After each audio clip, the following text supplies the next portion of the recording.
Thank you, everybody, for joining us. This is what I call a good faith space. It's a weekly show that I do every Wednesday, 7:30 p.m. Different topics, and I speak to different people. Um, this week, we're going to be talking about military.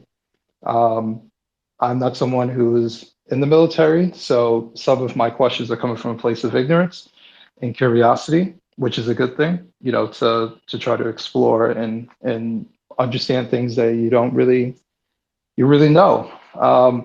And so that's why I have a great panel here. The only person we're waiting for is Jessie, but I will go around the panel and just have everybody introduce themselves. So we'll go to Connor. Connor, you want to introduce yourself? Yeah, thank you so much, Adam. Good evening, everybody. My name is Connor Royce. I served in the United States Army for 3 years as a field combat medic, a 68 Whiskey, with the 4th Brigade Combat Team, 25th Infantry Division at Joint Base Elmendorf-Richardson in Anchorage, Alaska. Currently, I work as a field representative for Turning Point USA. Um, because of the nature of who I work for and some of the people we get here on Twitter, I do want to just make clear that any views I share tonight are not those of my employer, but very excited to be in this space with our awesome panel, and just can't thank Adam enough for having me. And I appreciate you coming on.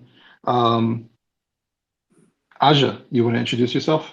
Hi, thank you so much for having me on. And Happy New Year to everybody. My name is Aja Smith. I'm a United States Air Force veteran.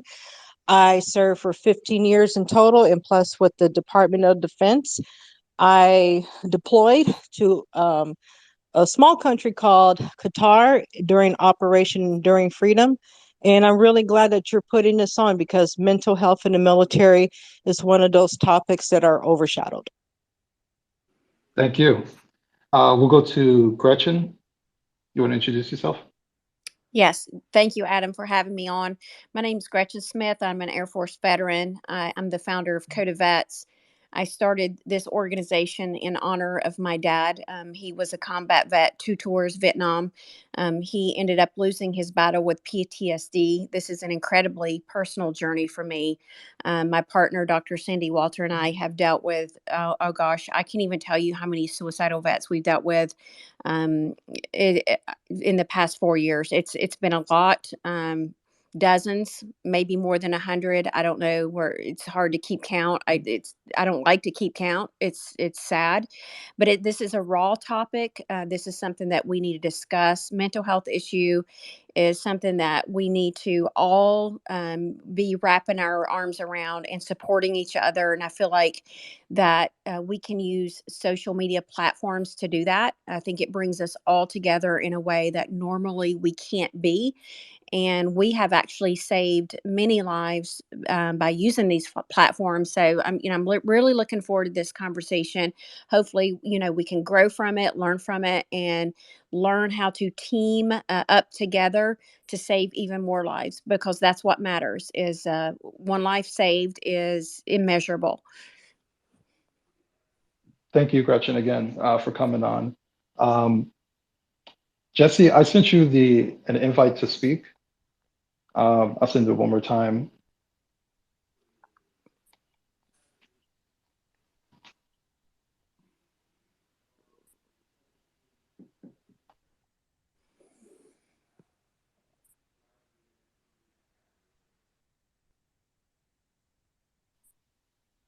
I'll keep an eye. Jesse, you should be able to speak. I sent you an invite. Um, if you have some trouble, just send me a message, and I'll help you out from there.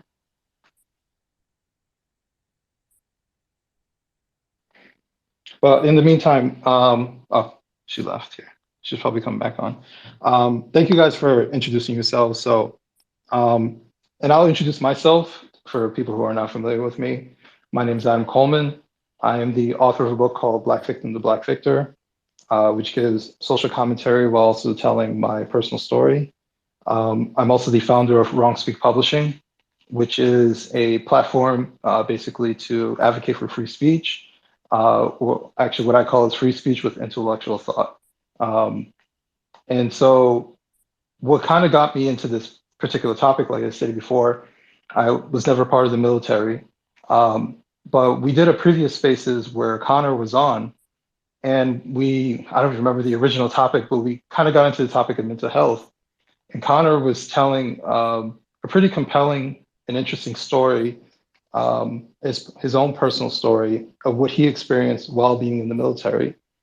And it was an experience of mental health and his struggles with mental health. And I'll bring it over to Connor. Connor, if you don't mind, you want to share what you told us before? Yeah, absolutely. So, um, before I really get into the kind of nitty gritty of it, I want to just mention a few things, or I guess a couple things. Um, the first thing I want to make very clear is, in many ways, fortunate that I was never in a position where I had to deploy overseas. Um, and even as a veteran and somebody that served, I every day thank every one of our veterans that have been deployed, because it is a sacrifice, and it's something that, having been in garrison the entire time that I served, I'm so grateful for those folks that um, answered the ultimate call and left their families and friends to fight for our country. So I want to make that very clear. Something else that I'd like to share is that I'm actually the son of a veteran. Um, my father served with the Third Special Forces Group, ODA 341, and my story is very much intertwined with his. My father is somebody who suffers from substance abuse and depression, anxiety, all kinds of different things, and a lot of struggles that I have um, not just come in the military, but walking with him through his own personal battles. So there's a lot that's intertwined in that, but um, to kind of open up, I guess I'll just give the 30,000 foot view from our previous discussion, Adam. So when I finished high school, uh, didn't really have too many prospects. I was working in a grocery store, and um, one day a friend of my family's gave me an incredible opportunity to, pay for my education and to put me through college. My family wasn't in a position at the time. Um, so I took him up on this opportunity and moved to, in hindsight, probably not a great place to be for a 18 or 19-year-old kid, to Las Vegas, Nevada, um, where for 2 years I attended the University of Nevada, Las Vegas, and in that time, um, you know, probably did a lot more extracurriculars than actually going to school, and um, college didn't end up working out, and so I moved back to my hometown in Northern Virginia, and it was the winter of 2016 into the spring, and so just trying to figure out what my next move was going to be, and um, what the most productive option was going to be, and throughout my life, I had seen um, what my dad had accomplished in the military, and um, I felt this great sense of, well, I don't really have a plan, and I love this country and I love the opportunities that it brings to everybody, and so I felt called to enlist in the United States Army. So um, enlisted in April of 2017. Went to basic training at Fort Benning, Georgia. Went to advanced individual training at Fort Sam Houston in San Antonio, Texas, and had the opportunity to go to airborne school at Fort Benning, and then was stationed, like I said, at JBLM there in Anchorage. And um, you know, throughout my entire life, um, I'm 25 now, but I can remember as far back as 5. Um, my dad has had a real issue with alcohol. And the entire time I was growing up, my parents, they had a very rocky relationship. And, again, I say this in hindsight, but looking back and then looking back at where I was when I enlisted, um, you know, I was dealing with a lot of that stuff. Um, and then I, had my own experience with alcohol, and, um, was starting to go down a pretty dark path on top of, issues with anxiety and depression and things like that. And for the most part, I had just, kind of lived with it and learned to work with it. Um, so I enlisted. Um, my first 6 months in the Army were I would say pretty great. I was enjoying jumping. Um, I love my job in the medical field. I mean, it just brought me, so much to be able to help others throughout the day. But I was ignoring myself and a lot of issues that I had.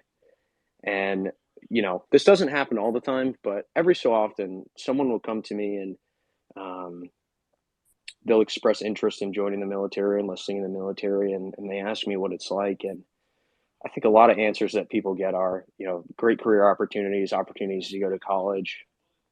But something that I think goes unmentioned a lot when people ask that is that, the mission comes first. And every day, every hour, every minute, um, there's some task, there's some mission that needs to be accomplished.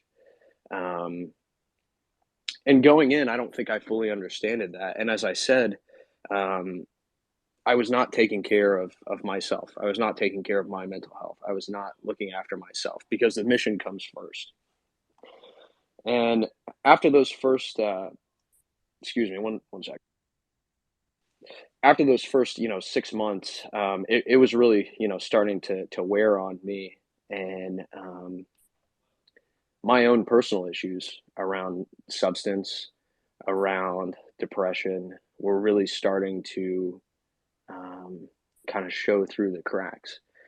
And if you know anything about Alaska, particularly in the winter, um, it's literally a dark place.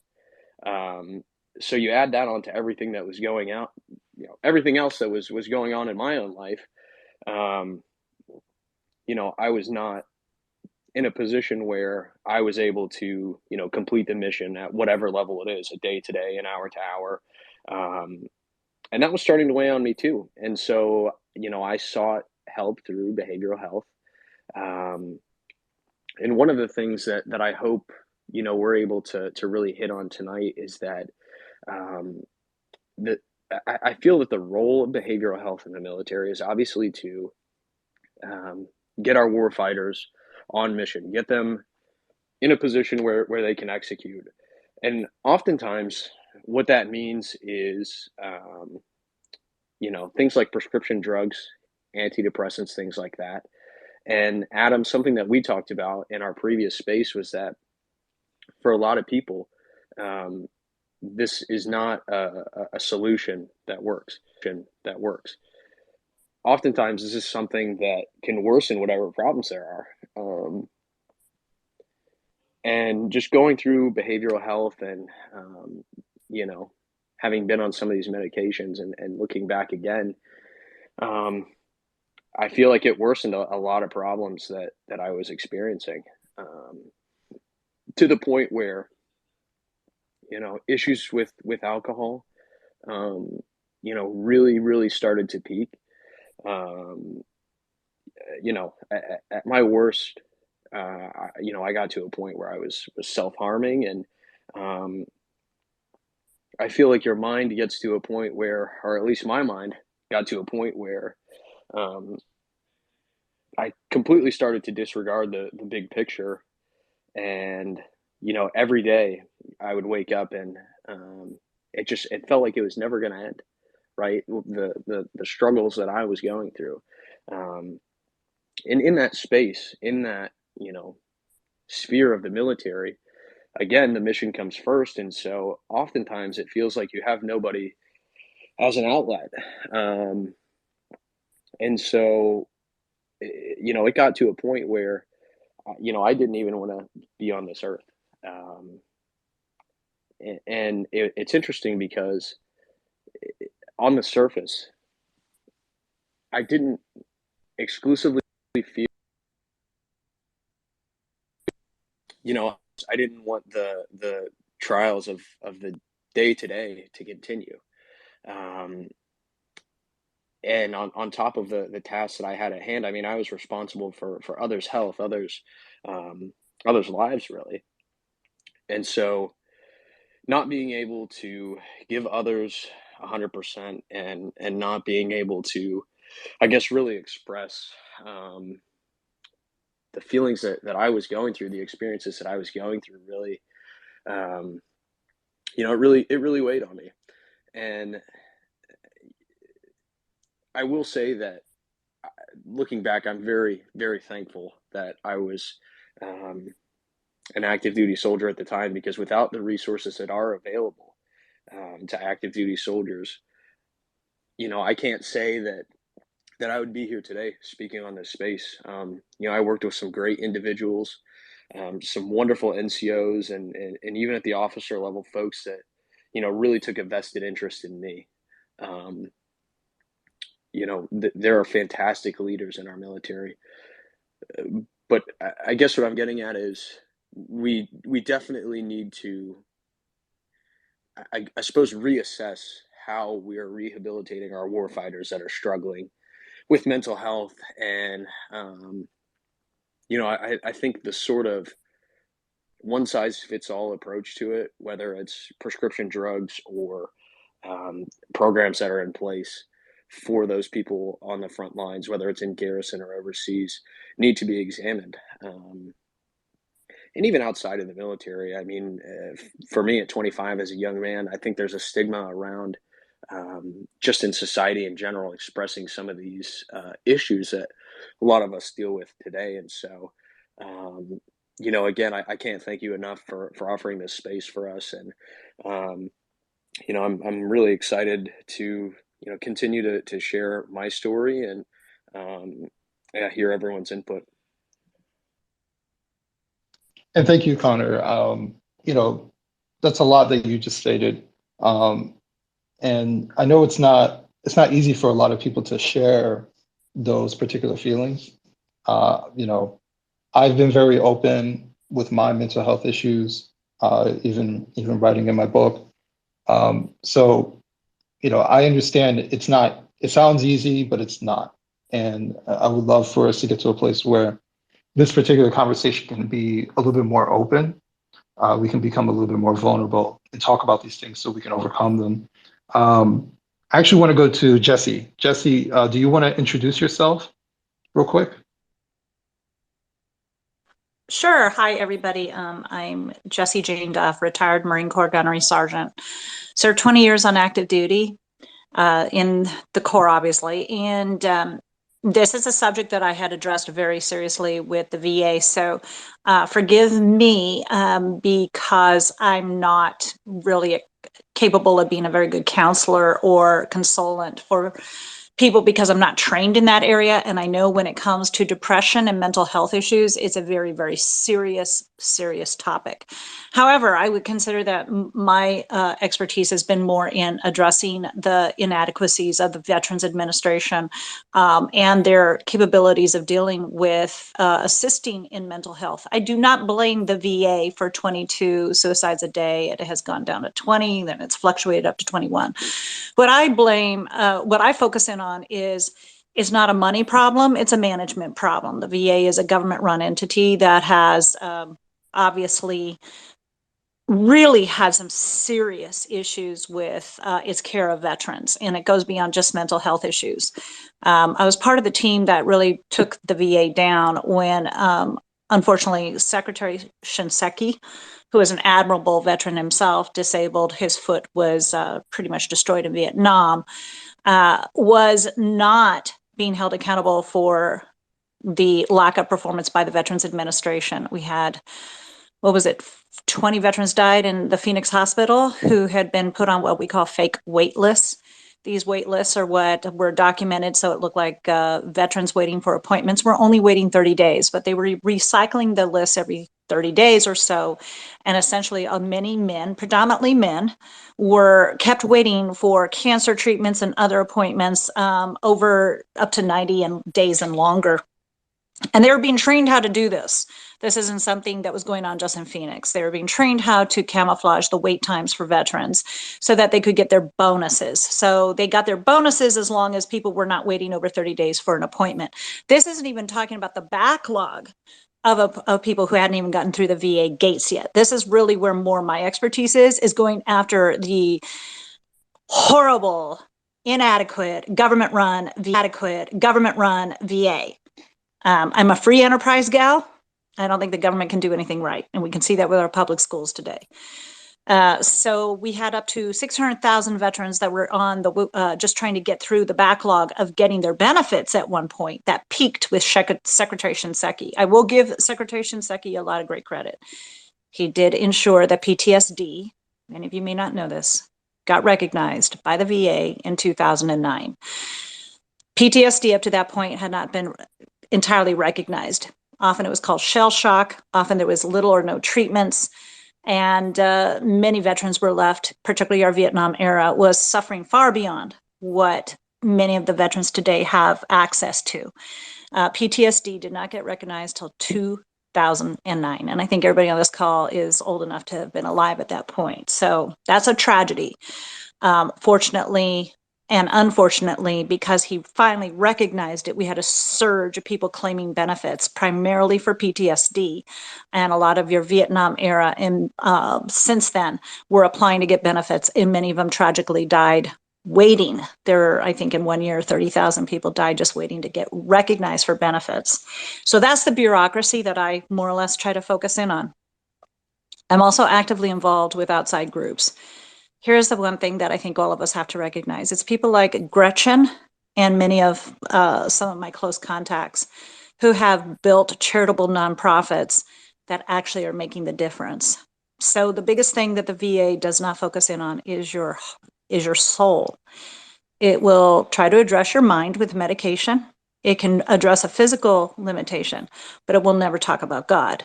It will never talk about your awareness of a higher being. It will never talk about your faith. It will never talk about your soul, because they just don't do that with the government. So one of my friends, his name is Chad Robicha. He has had 9 tours to Afghanistan. He was a force reconnaissance Marine. Several of those tours were as an independent contractor. Some were as a special forces operator. Chad was suicidal when he came back, and not necessarily right out the gate. He became a mixed martial arts fighter when he was fighting in the cage. Chad Robicha could handle his stress very well because he was fighting. This is a man that went after the Taliban. This is a man that has stories of being in Kabul with the Taliban turning around vehicles, charging after him, and having to throw the car in reverse and then hit their pickup and throw them all out on the ground and then speed off. This was his life every single day, living in a high stress environment. I've supported Chad for several years. It's called the Mighty Oak Warrior Foundation. I think everybody on this call who has anybody who has to deal with suicide should take that name down. I'm more than willing to send their information on to Chad. Chad runs a nonprofit, and he essentially takes people, men primarily. They have just started more recently for women because women just have not been the primary group. They have not been capable of dealing with the smaller numbers, but primarily soldiers and Marines have been in the ground combat arena. However, they have assisted many others who have PTSD from other traumatic experiences. What they do is they go on a retreat for over a week. These are people that already have had medication. These are people that have already talked to doctors. These are people that have already gone under VA care. But there's that one thing that's missing, the soul. He has saved over 1,000 men and women who were suicidal. He's probably over getting close to 2,000 now. The last time I had worked with him, he raises his money at churches and he ensures that people are able to go on this retreat, all expenses paid. And they basically learn how to be the man that God wanted them to be, or the woman. And you have to face your demons. And they teach them to really grip and deal and face and focus. I've never been to one of his retreats, but I have seen a master sergeant who was pushed out of the United States Marine Corps after he came back. He became an alcoholic, and the Marine Corps essentially had to drive him out because of his behavior becoming so erratic. They said, you will either retire or we will force you out. He was denied the opportunity to ever see his children again. His wife left him. He threw himself out of the window at the hospital to try to kill himself. And it was the nurse that basically helped him recover that he eventually married. I've seen grown men come to tears raising money to help for PTSD. So Chad Robicha, Mighty Oaks Warrior Foundation is something that I think anybody who has ever been suicidal, suffering from PTSD, should be aware of, as long as you have an open heart to want to talk about God. If you have decided God does not exist, this may not be the route for you. You don't have to be of a particular faith. The other is Scott Hussein. He's a retired Marine major. He was former enlisted. His organization helps people who are suicidal and with PTSD, and it's called Save the Brave. Save the Brave. It's a certified 501c3 nonprofit, and it helps those recover from PTSD. It's very important that these networks are active and work together. Some, Chad's being faith-based. I've just seen so many men that I would have never, ever expected to crumble on stage when they tell the story of how they were saved. Chad actually had a gun in his closet. He and his wife had separated. It was becoming so difficult for him to deal with his reality. And he had the gun in the closet, and he remembered thinking he could not kill himself because it was always high reports of it's usually the children that find the parent. So he didn't want to kill himself because he knew his kid would find him. And his wife came to the door. She knocked on the door. She said, "Here's your divorce papers. But I have one thing to ask you. You never quit in the Marine Corps. You never quit in the MMA. So why are you quitting on us?" And this guy was a guy that couldn't say no to a challenge. She threw the gauntlet down at him. Like, "Why are you quitting?" And he said, "What do you need me to do?" She said, "You need me to do." She said, "You need to come to my church and you need to come see." And she named the man who had helped previous veterans who are suicidal. So he does what's called, anybody familiar with the Marines, it's called a SMEAC, which is Situation, Mission, Execution, Admin, Logistics, Command, and Control. He wrote out his SMEAC, how he was going to save himself. And he presents it to this former Navy, I believe SEAL, I could be wrong. And he passes the paper over and the man throws it back at him. And he goes, "You didn't even read it." Chad says, "You didn't even read it." He goes, "Why should I? You didn't put the most important thing in there, and that is God." And Chad's eyes opened. He said, "I will never try to counsel a man again who is not receptive to letting God in his heart." He says, "Because the last man that I tried to do that with still killed himself." And that was the beginning of Mighty Oaks Warrior Foundation. So I'm only here to tell you, I'm the one that fights the VA for not doing their job. And I'm the one that tries to link up people who need the help that they should get. These are the solutions. We all get it that mental health is also a huge problem in society today, not just among veterans. Suicide has skyrocketed under COVID. Alcoholism, drug abuse, opioids, fentanyl. I mean, the list is endless. There's a lot of broken hearts and a lot of broken people. So we have to find solutions for these things. It's not easy to talk about for anybody. I have a friend that's on depression medication, has a lot of other issues and concerns. And one of the biggest things I cannot seem to get him to do is to even go to church. And I'm thinking, you got to handle that one last piece so that you can help yourself feel whole too. I'm not saying it solves everything, but it helps. All right, so that's who I am, 20-year United States Marine Corps Gunnery Sergeant. I drove tractor trailers for a living. I didn't do anything spectacular. I didn't jump on any grenades. And the only people I try to save are those who were my Marines, to make sure they did not lose their careers by doing anything stupid. So that was my contribution to this world. Thank you so much, Jesse. And actually, you brought up the VA, and I want to actually go to Gretchen. Are a lot of the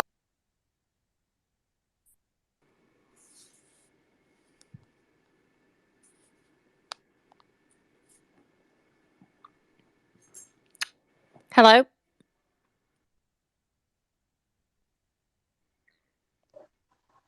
Adam, we don't hear you. Yeah. No, I lost Adam. All right. I'm I'm going to back. go ahead and close. Okay. Sorry about Go ahead. Go that. ahead, Adam. Go ahead and finish your thought Yeah, because I've got a lot to say. yeah. It's that every week Twitter Spaces just dies on me. Um, no, what I was gonna say is, she had brought up the VA and the failure from the VA, and I wanted to ask you, the men and women that you support on a daily basis, are they expressing frustration as well with the VA? Yes. So Sandy and I basically are Coda vets. We have some volunteers that work with us, but we are a fierce team. So and we've dealt with probably close to 4,000 veterans at this time, if not more. Um, these are the ones who've fallen through the cracks. They've experienced issues with the VA. We've had a lot of suicidal vets come our way because of my dad's journey and his story, and that's why Coda Vets is even here.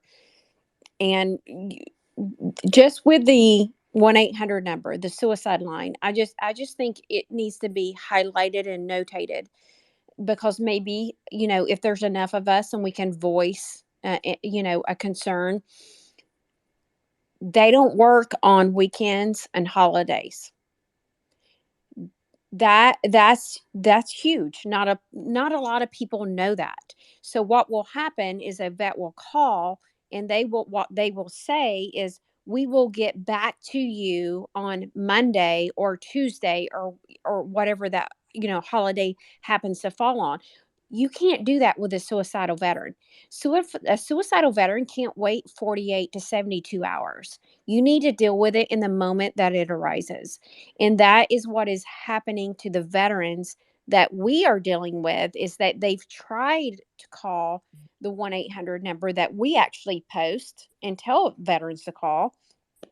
But if you look at their fine print, um, they don't work on holidays and weekends. And that's a problem because suicide, doesn't coincide with those policies. And so that's where we come into play. And, we really jump in and dive in, and we try to assist as many veterans as possible. You wouldn't believe, we don't post everything that we do on social media. We are a social media driven org. We've had veterans send us with pictures of guns to their heads.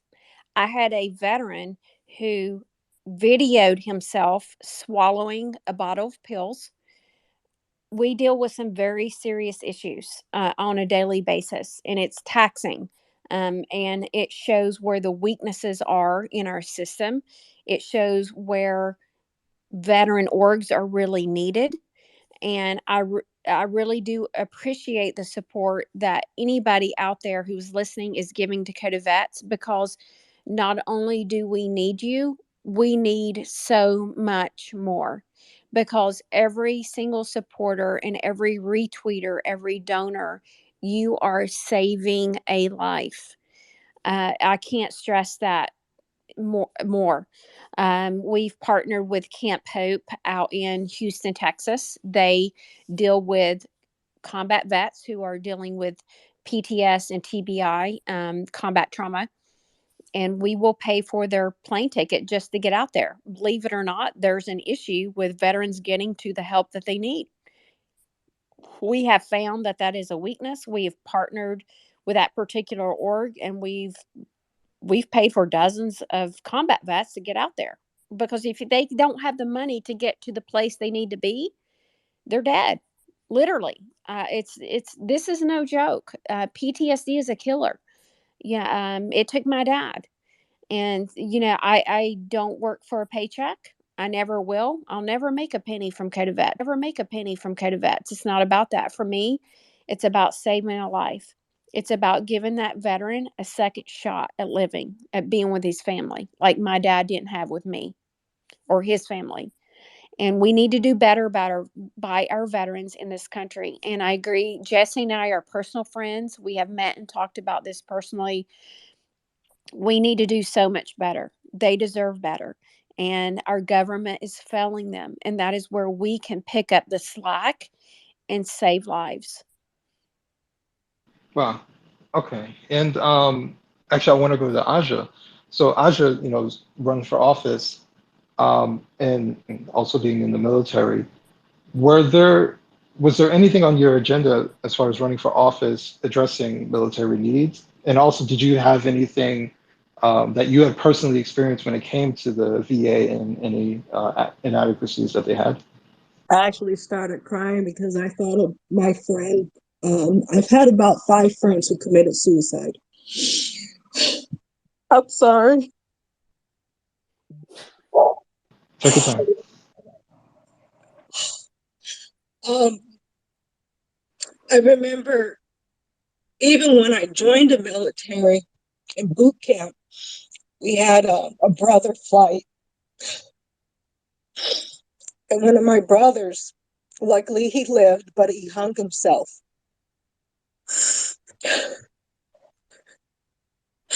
So that was my first experience of seeing an attempted suicide.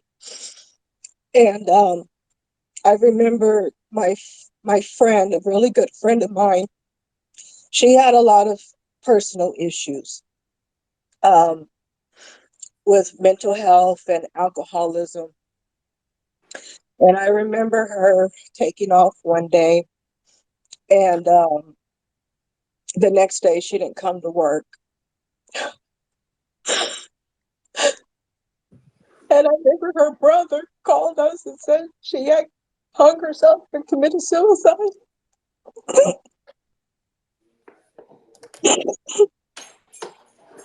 And so I started to, yeah, have other friends who hung themselves and attempted and even shot themselves.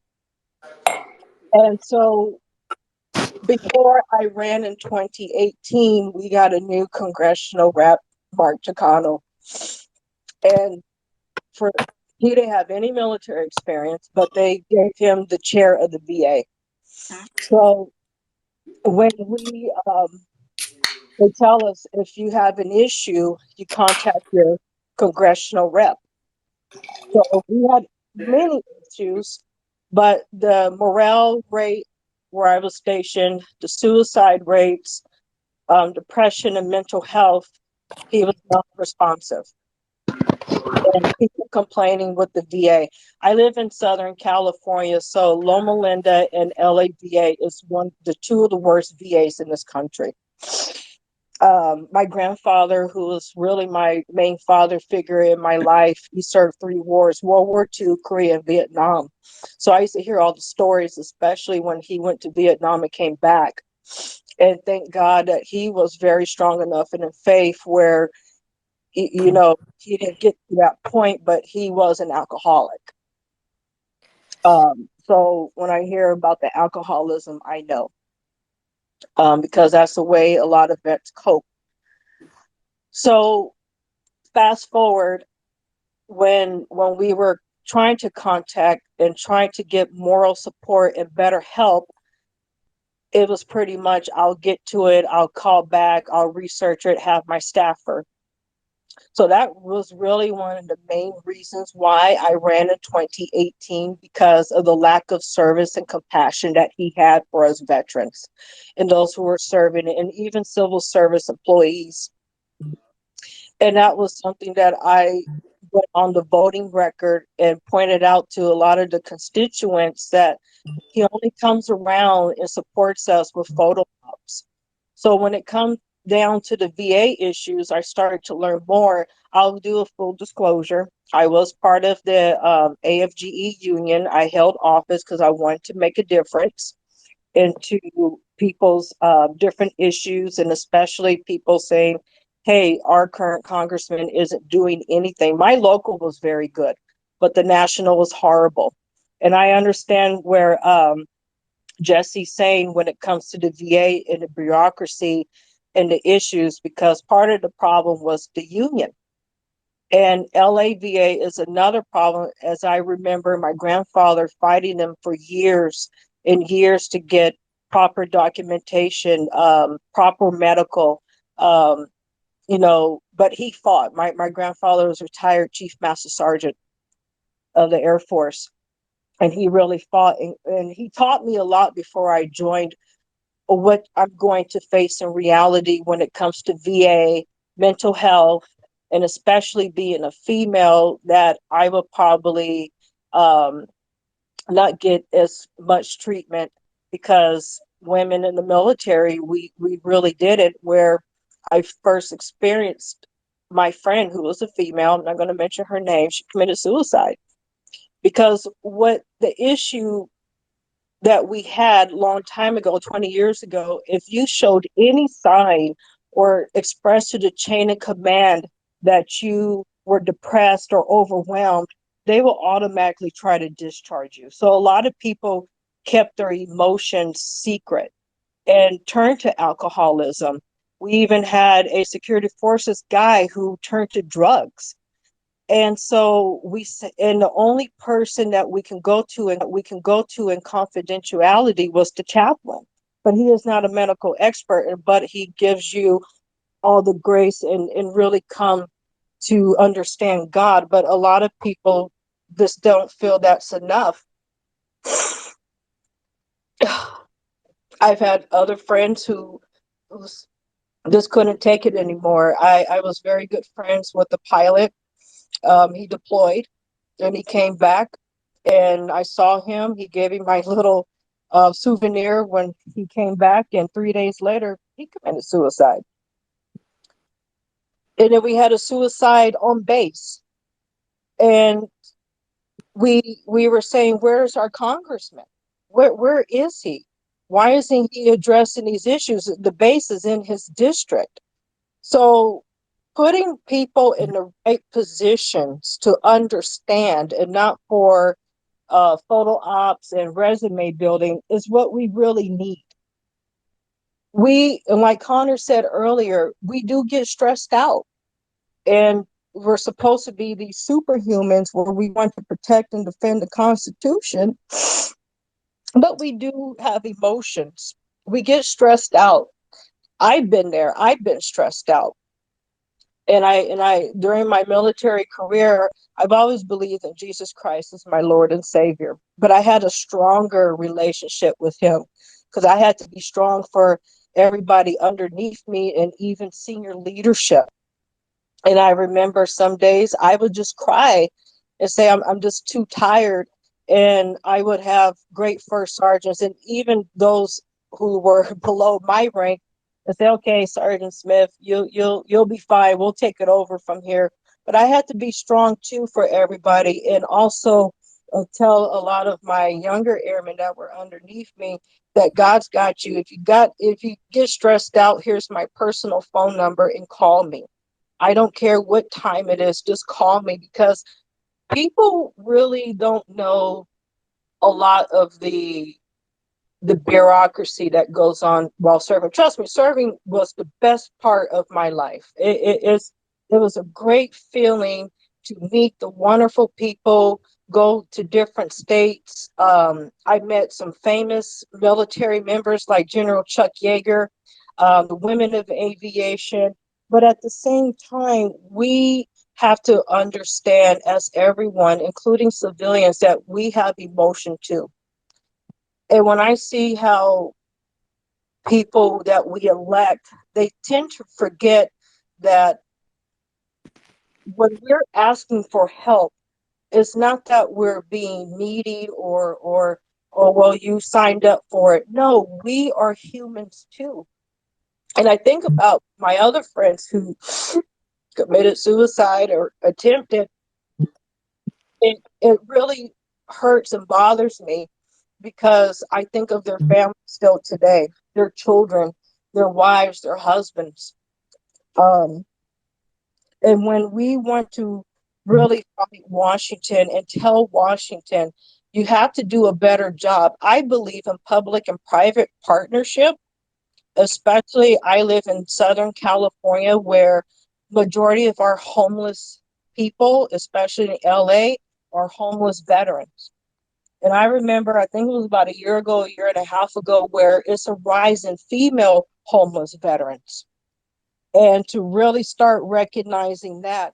Luckily, I live in Riverside County, and I'm pretty sure Gretchen's heard of him. It's called, it's a veterans facility that they built at March Air Force Base on the other side, U.S. vets, where they finally got 2 buildings to help homeless vets. And I think they're trying to get more grant money to build another building for female vets and families. That's a good start, but we need more. And I really agree with Jessie having a partnership or a private partnership, because what I notice is that a lot of these VA hospitals will get doctors in, but a lot of them do care. I cannot say they don't, because I met some, because they expressed their frustrations with the current congressman and everybody else in Washington. But the facilities are not big enough, especially for mental health facilities, where there's not enough beds, there's not enough doctors to go around and pumping people with drugs. I have a very close friend of mine who's a Marine.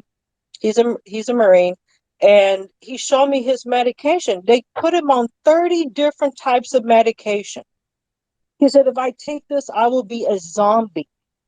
And all he has is, because he did deploy to Iraq and he had some injuries, but he said, I have to find an alternative, because he said, I'm not taking 30 meds.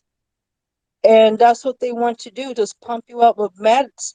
And then you lead to other substance abuses, such as drugs and alcohol and everything else. So what I want to do, however God leads me, is to still fight. Go up there and do house hearings, still fight and work with everybody, because my experience, I said it made no sense for anybody to commit suicide because of stress and you couldn't express your mental health or your depression, or I feel bad one day. And it takes a big toll in trying to, console a family, console a little child, that and go to their funerals and see their kids, especially their children, to weep that their mom and dad died. They didn't die in war. They came back home and checked out because they couldn't handle it. With people who are running or not running, we have to find better ways and get better budget, to me, to either expand.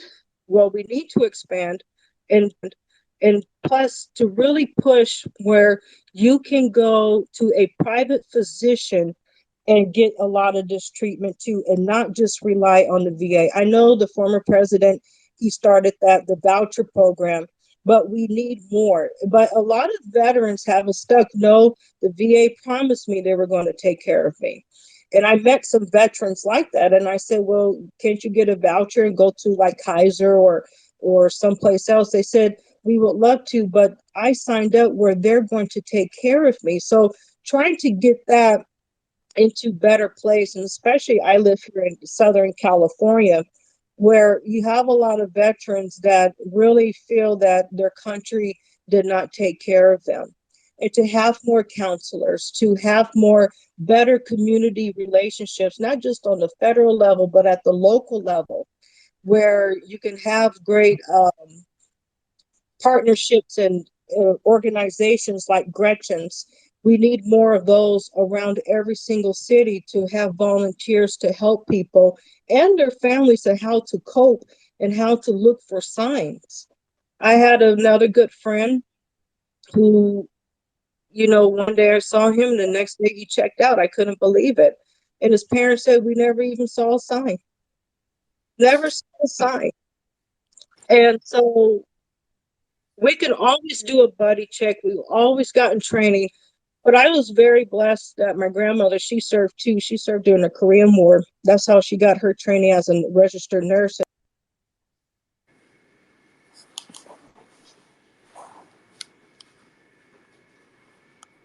I think we lost her here. Hey, Adam, while we're waiting for her to come back, if you don't mind, I just want to piggyback on a couple of things. Sure. The first of the two that's been brought up a couple times now is this. John Adams said that our Constitution was written for, and I don't want to get too political, but I think these are important things to hit on. John Adams said that our Constitution was written for a moral and religious people. And whether we're talking about, mental health in the military or just society in general, when you look at, the last 2 years in particular, our society, and not just our country, but the world, has become such a soulless, godless sphere, that people don't have hope. And it's not just believers, right? Even people that don't necessarily believe in God, that there is no higher force for them to believe in.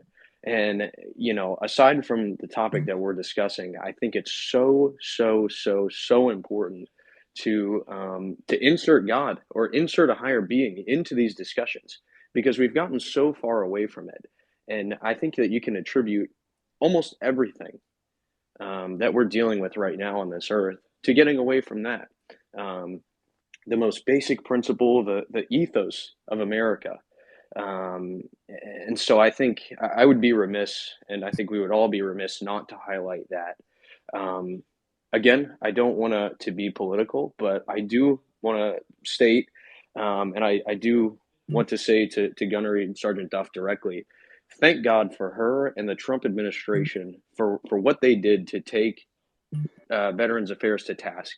In my own personal experience with VA, in my dad's experience, I mean, I'll just share, my dad has been in crisis now for about a month, and we've tried to get him in and get him help.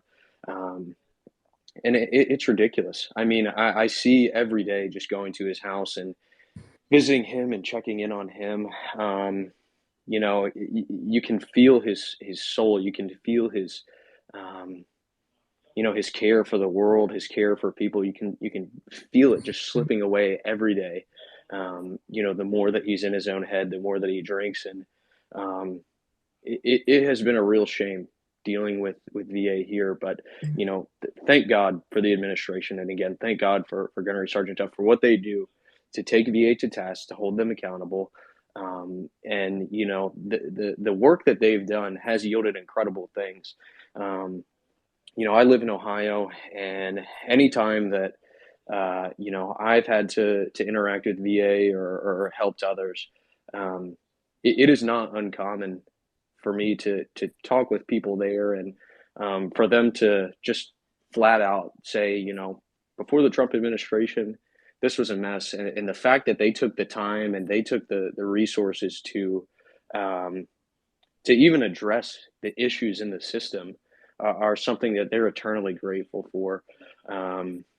So I wanted to touch on those two things, because I do think that God, plays a tremendous role, obviously, in all that we do, but in this specifically, folks having something to believe in, folks, looking at their darkest hour, looking for a will, for some higher power to wield them or to push them on, does not get talked about enough. And thank you. Hey, Adam, Yeah. can I respond to that? Yeah, absolutely. So this is Jessie again. I was the co-chair of Veterans for Trump during the 2020 campaign, and the compassion that he had for veterans was absolutely mind-blowing. This is political, though. It's very political. It's unions versus Americans half the time. It's unions versus veterans. How can we have a veterans administration that could have a backlog of 600,000 people? How can we have a veterans administration that allows people to be put on wait lists where they are dying from cancer? How can we have a VA that allows there to be unsanitary medical equipment when they go into dental offices? How can we have that? Because it's allowed. Because protecting that union class, because it's difficult, next to impossible to fire a government employee. And it wasn't for Donald Trump, you wouldn't have been able to fire any of them at the VA. Sharon Hellman, who was the director of the Phoenix Hospital, she was finally fired, but the only way they got her was from some travel claim she had filed that there was some kind of discrepancy in, but they couldn't get her for those wait lists that were going on her watch. She was a failed employee in Seattle when she was working up there in a VA, and then they transferred her. This is a lot like the military, folks. Come on. How many of us saw a sergeant major make it to sergeant major who should have never gotten into that spot, who covered for a CO and didn't look out for the troops? How many times do we see these generals on national television blubbering about how successful their operation was out of Afghanistan, knowing damn well it was an abysmal failure? I never, ever, ever thought as a gunnery sergeant I would insult a general. The first time I went on national television to call out Secretary Shinseki, I was somewhat sick in my stomach because he was a general. He was a renowned soldier. He had been injured in combat. But you know what? No more. You're accountable, just like when you were on active duty. You're accountable. The VA has been protected. So let's clarify a few things. It's not a money problem, folks. There's 266,000 VA employees. 1 in 10 government employees works for the VA. 1 in 10. That's the first thing. They have the second largest budget next to DOD. Think about that. The people that have to buy the equipment and send us off to war are the only ones that have a higher budget. Not Homeland Security, not Bureau of Land Management, not DHS, the VA. They have the money and they have the employees. What they have is a lot of people, not all, but a lot of people who have become protected under their unions. We hit on something that was critical.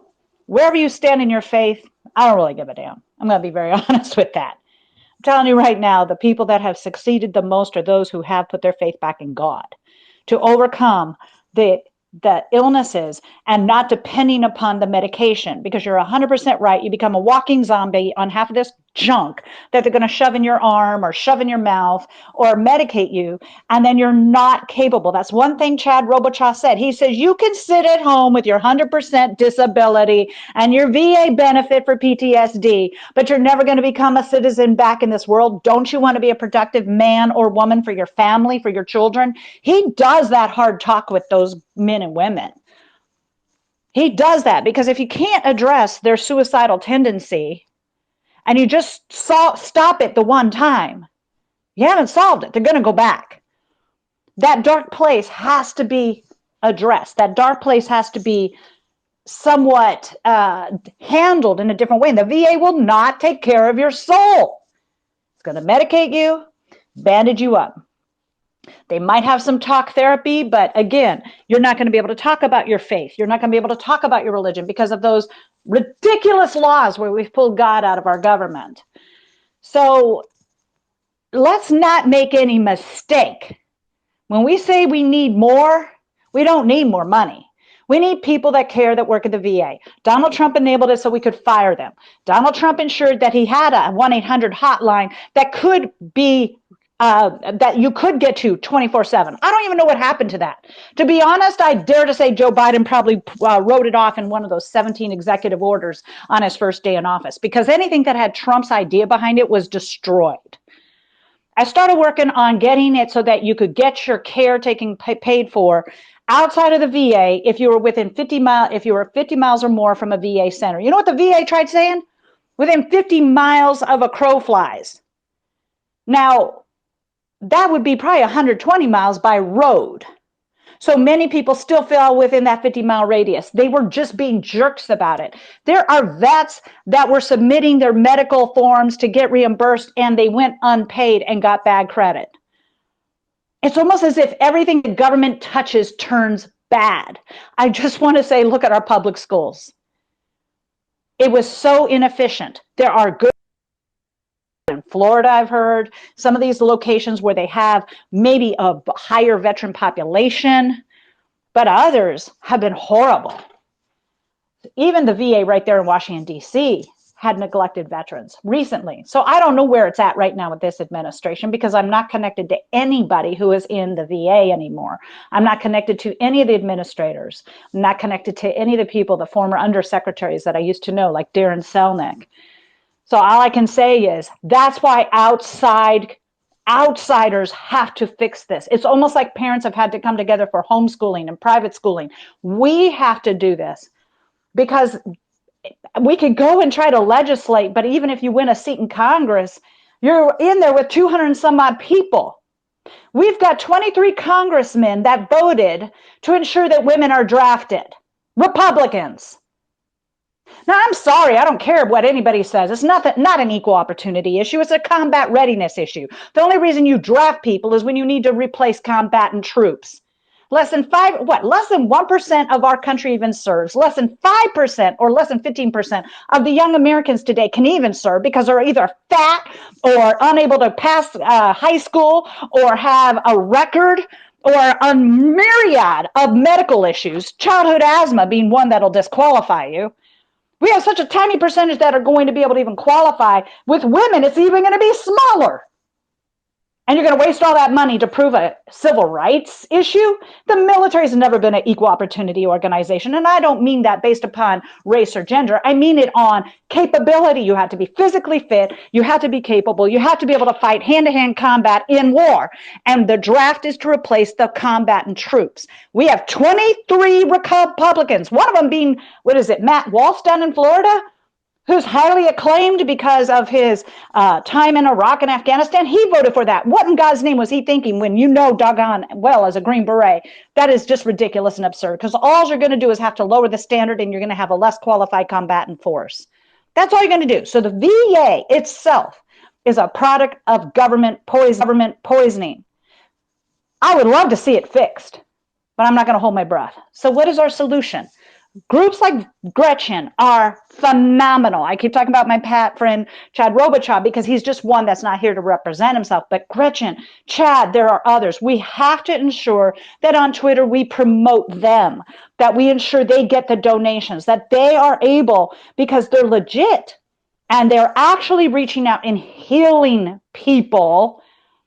Several of the guys that were going to Chad's group, they got off all that medication. Because to say that you had to be medicated to deal with PTSD is saying you're not strong enough to be able to figure out a solution. You don't have to be strong enough when you have it. I'm talking about finding the solution. And most men and women can. They can find a way of managing it and dealing with it. So you're not taking 20 pills, maybe you're taking 2. You know, there's no shame in having it. It's now, how do we deal with it? Most Americans know somebody with PTSD. Crime victims, rape victims, traumatic. One of the Marines, no, was he a Marine? Can't remember if it was a Marine or a sailor. He went through Chad's program and he didn't have combatant PTSD. He had PTSD from being molested as a child. And that impacted him severely. It made him suicidal. So PTSD comes in many, many, many scary, scary forms. But I do want it to be known that President Trump did make a huge effort. He reformed the VA so they had to allow the veterans to receive the care outside of the VA system. Guess what else he did that really I celebrate? He allowed our GI Bill to be a lifetime GI Bill. Forever, it was 10 years and done. How many of us have been off of active duty 10 years and never even got to go back to college yet? So he made it so that it was a lifetime GI Bill. Thank God. So many reforms that he had. He allowed funding to go to faith-based organizations such as Gretchen's and Chad's and the others that have been brought up here. He allowed that. So trust me, it's very political. Because if you don't elect the right people, you're going to have a crap VA. And if you have the go with the flow government employee who is just making sure that they check their box till they get their retirement benefit, you're going to have the problems that we have. The VA does some things very, very well, like guaranteed loans for your home, because they don't have to deal with a person. That they do well. From what I gather, they do the burial benefits very well.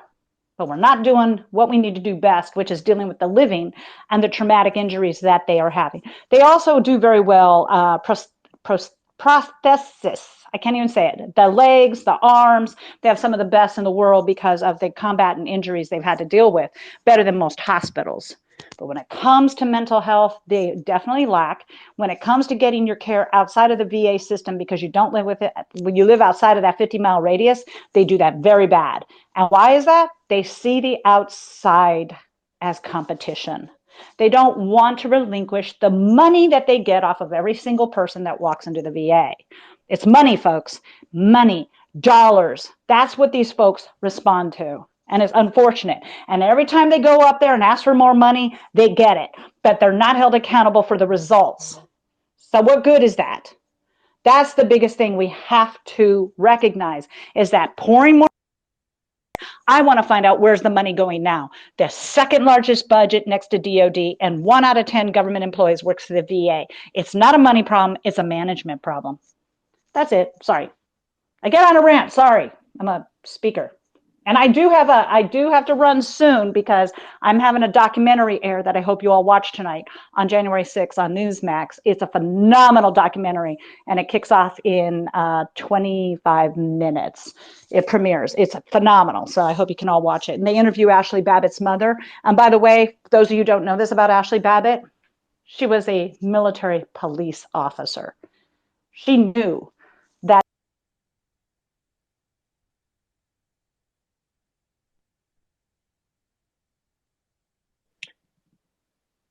Hey, Adam, I don't want to Yeah. dominate, but I do. That was very, very powerful from Jessie. You got to be careful about defamation, But lawsuits, etc. And it commemorates Ashley. Jesse, sorry, Jesse, you were going in and out. Can you hear us okay?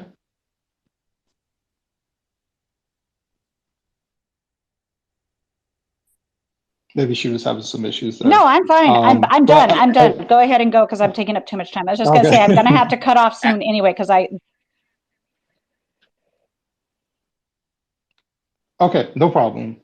Adam, Um, I don't want to dominate, but I do want to piggyback off that because yeah, go ahead. while I said it, it's not political. The issue itself is political. The only reason I said that is, this is a good faith space, and politics, while it is the reality of the situation, can tend to maybe move away from good faith, but it is important. And to Jesse's point about we need outsiders, getting involved if we're going to fix this problem, specifically with the VA.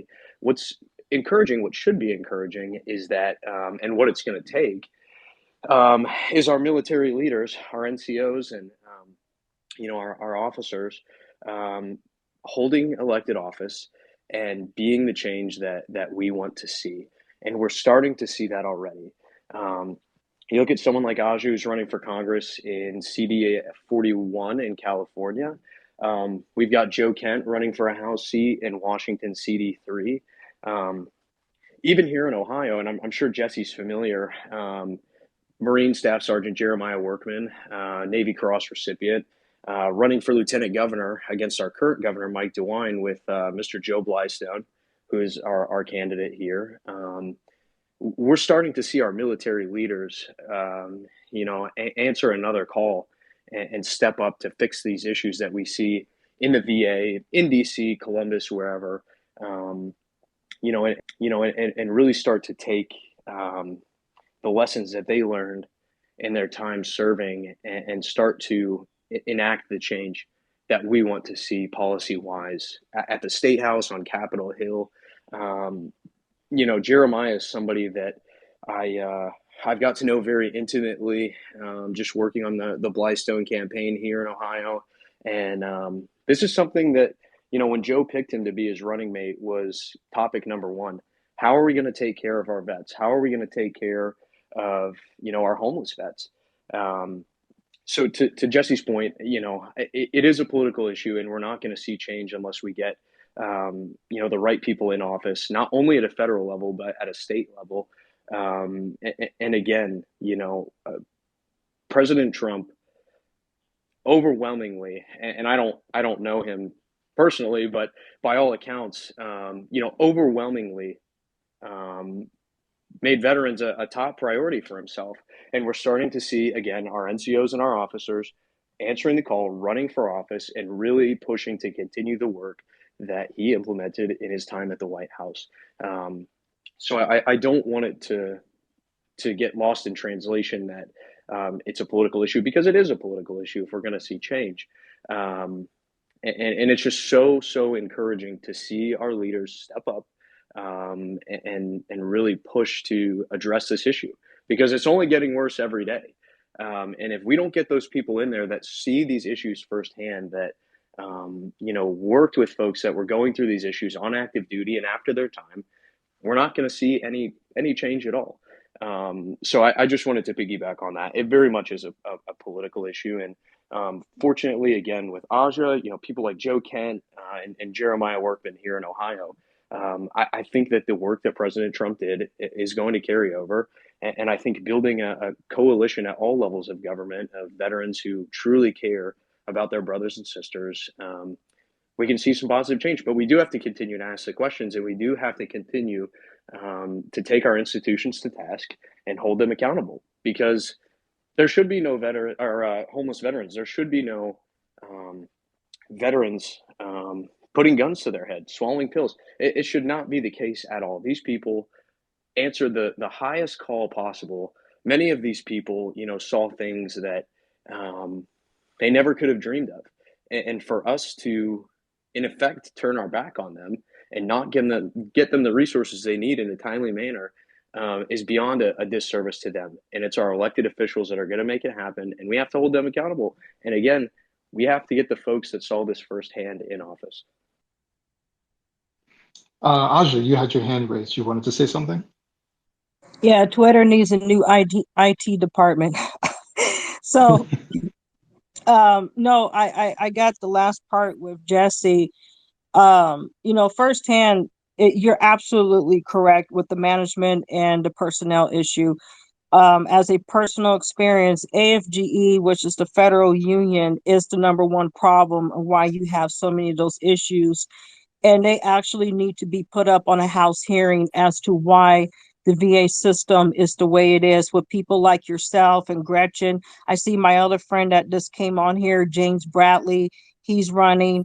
And him and I always talked about the issues going on in Los Angeles VA and VA here in Loma Linda, where I live.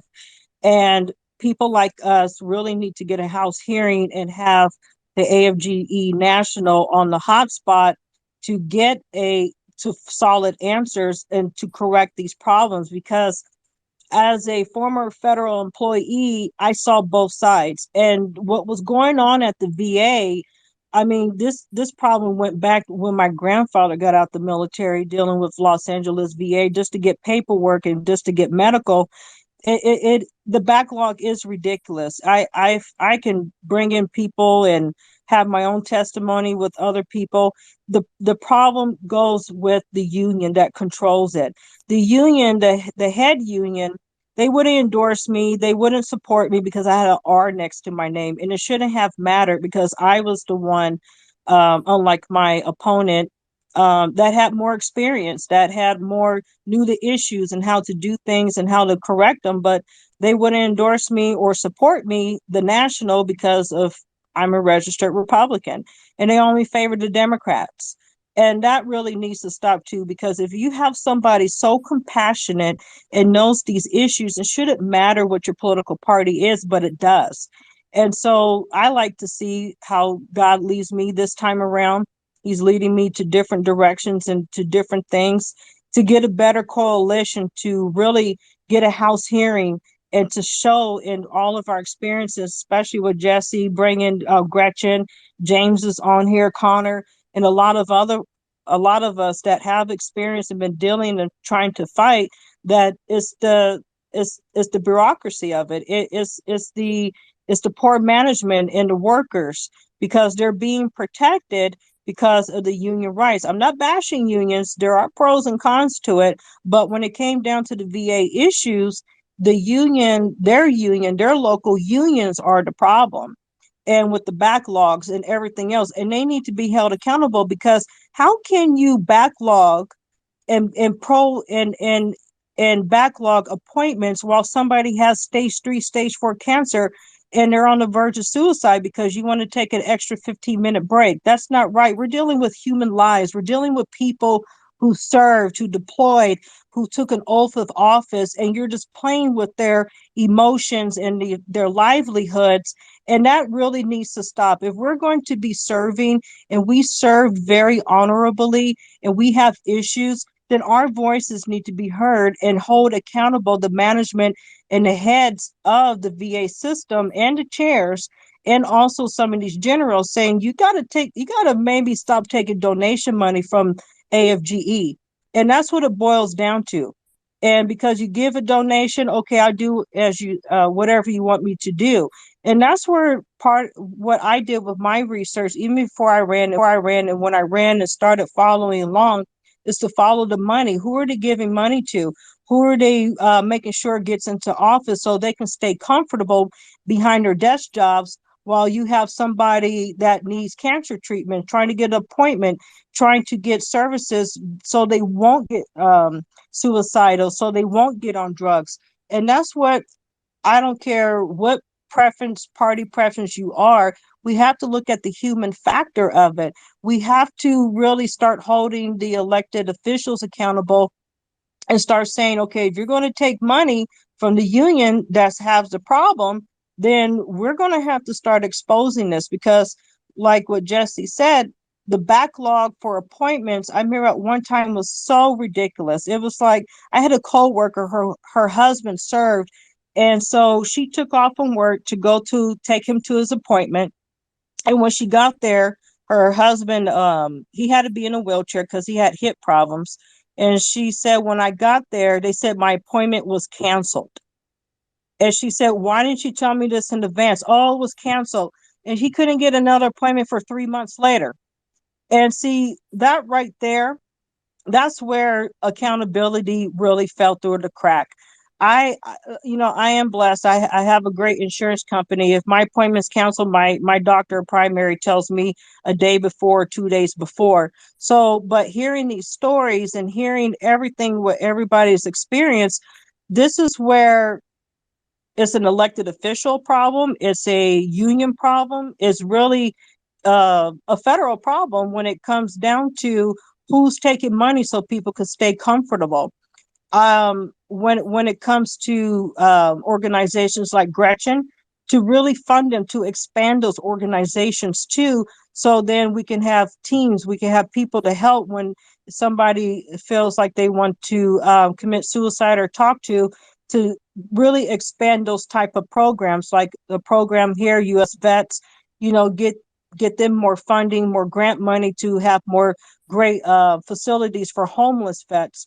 But we have to really take a stance and a charge to go to DC and to say, these are the problems, here's the problem. And a lot of your congressional representatives are taking money where they're not even doing it to correct the problems, even at the appointment centers, and how the veterans are treated. And that's my goal. One of my goals this next 5 to 10 years is to maybe get a coalition or a group to say, we have to start making a stand, because a lot of people too, like Jessie said, a lot of younger kids cannot join the military right now. They can't even meet physical fitness standards, because they're telling kids, oh, you have this issue, you have that issue. If you're on those type of medications, you can't serve the country. So where does this leave us for people to join the military? Where does this leave us if they can't even run 2 miles in less than 8 minutes or 10 minutes?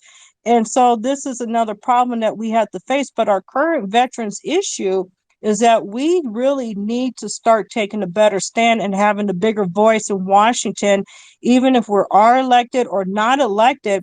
But those of us who have experience and knowledge and expertise to really come together and develop a plan to really hit that pavement up on the hill and say, this is enough. We cannot leave our veterans behind. My family, I come from a huge military family, and I hear the same story, heard the same story, and even my friends who are actually leaving because of the shop mandate. And they're saying the same thing. Where is the elected officials to fight for us? No, they're not fighting for you, because they just want to pretend that they care about you just to get voted in. And once they get voted in, they're nowhere to be gone. They just stay up on the hill and hide in the corner. So it takes a lot of us to really start making a stance to really say, here is the problem, and this is how the problem needs to be fixed. And so we have to hold everybody accountable, because otherwise you're going to have more suicides, more depression, and more homeless. All right. And I do have a question, and I'll direct it at Jessie, since I know she has to go very shortly. What can the average person, like myself, who's not in the military, what can the average person do to support members of the military or veterans? I'd like to comment to that. It goes back to some of the things that I had just said. supporting the groups that are actually making a difference with veterans. There's several of them out there. Gretchen's is one. Like I'd mentioned, the Mighty Oaks Warrior Foundation is another. These are groups that, if they can get fundraising capabilities to go and assist veterans with suicide problems. I mean, this topic is clearly suicide. I mean, I see Wounded Warriors advertising all the time, and I often have to ask myself, why do we even have to have a Wounded Warriors? Why do we even have to have any of these groups? Because obviously the VA has failed us. So I think that's the first thing everybody has to get around their head. What can you do to help? When it comes to election time, that's another topic. But what you can do now is help the groups that are helping the people that are actually suicidal, and ensure that they have the proper funding to get the treatment for these folks, that they can send them on either the retreats, get them the counseling, get them the counselor that can talk to them. The other group I had mentioned was Save the Brave. It's run by Scott Hussein. He is a retired Marine infantry major, and he served 24 years in the Marine Corps. So he was enlisted. He's a Mustanger. Then Chad Robicha's group, Gretchen's group, Code of Vets. These groups are actually doing something at a very low profit margin. Your charity, your retweets, however you can help. If you engage with them and ask, what can we do locally? For example, Chad goes to churches to raise money. It's $2,000 to send a veteran to a retreat. There are people that donate their land and their ranches for them all across the country to have these retreats. You're not helpless. But just remember one thing with the VA, it is politics. It is politics. Whether we like it or not, it is politics. It is unions that are protecting those VA employees. But if you wait for the government to come help you, you will drown. If you wait, you will drown. If you wait for the government to come help you, the suicide has already happened. So let's get active with our private groups. We have networks that can actually reach out to thousands upon thousands of veterans, and they can help each other. And honestly, it's just like your local church. They will help you before the government will show up to help you. Let's be active within that. And then those of us that are pushing politically, let us scream as loud as we can, because trust me, I will always be going after the VA. And I know when it's time to be quiet, and I know when it's time to push. Because trust me, if I get President Trump back into this White House, we will make the accomplishments we already made, because we already know how to do it. We'll do it again. And we'll make it so that the next administration can't come in and reverse it. We will clean out that VA so drastically and cause so many firings that they will not even know what hit them. They have enough employees that are not doing their job. We will ensure that we hold them accountable. But I can't do that under the Biden administration. They are emboldening those unions. So let's ensure that those who are out there that want to help get engaged with those groups that are making a difference and help them. And if all you can do is retweet, then do that. Retweet those like the Mighty Oaks Warriors. Retweet those that are our social media, Facebook. Promote those like Save the Brave. Promote Gretchen's group, Code of Veterans. I have bought t-shirts, and sadly, Gretchen, they don't fit me as well as they fit you. So I'm going to have to go up a size. So anyway, I got to do that. But these are the things that help. Plenty that you can do. Don't ask what you can't do. Ask what you can do. You will find a door that will open, and then focus in on that one area, and you will see a difference. Know who you can call. I don't know if the White House still has the 800 number that was 24/7. I knew this about what Gretchen said about the VA giving you an answering machine. It is disgusting. That's another battle. But how about helping them now? That's what my recommendation would be. Anyway, I want to reinforce one last time. I got to go because this documentary is airing. Ashley Babbitt is featured in this. She's not the only topic during this, but as veterans, I hope that you all can watch this. She was a military police officer. She understood the rules of engagement. She was murdered on January 6th. And do not let the left destroy her legacy.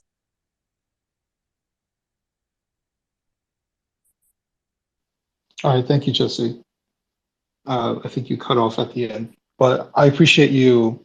I appreciate everything that you said throughout this entire session.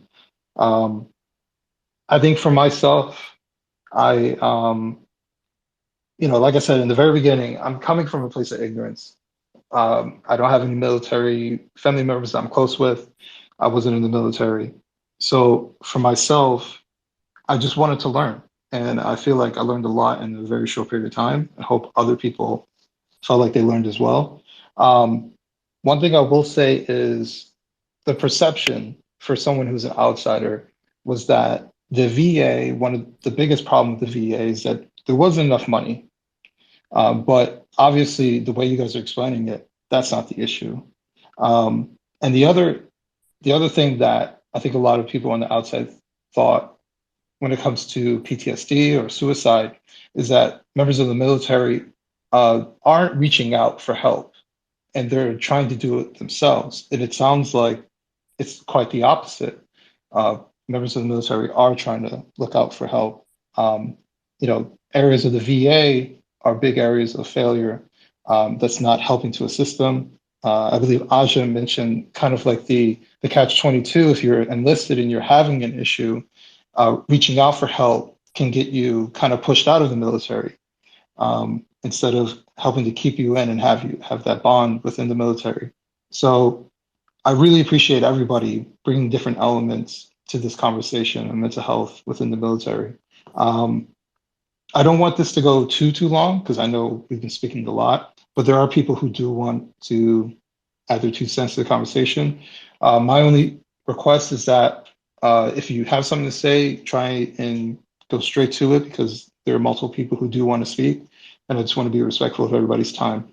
We'll go to, excuse me, I'm just getting over COVID here. We'll go to Angel.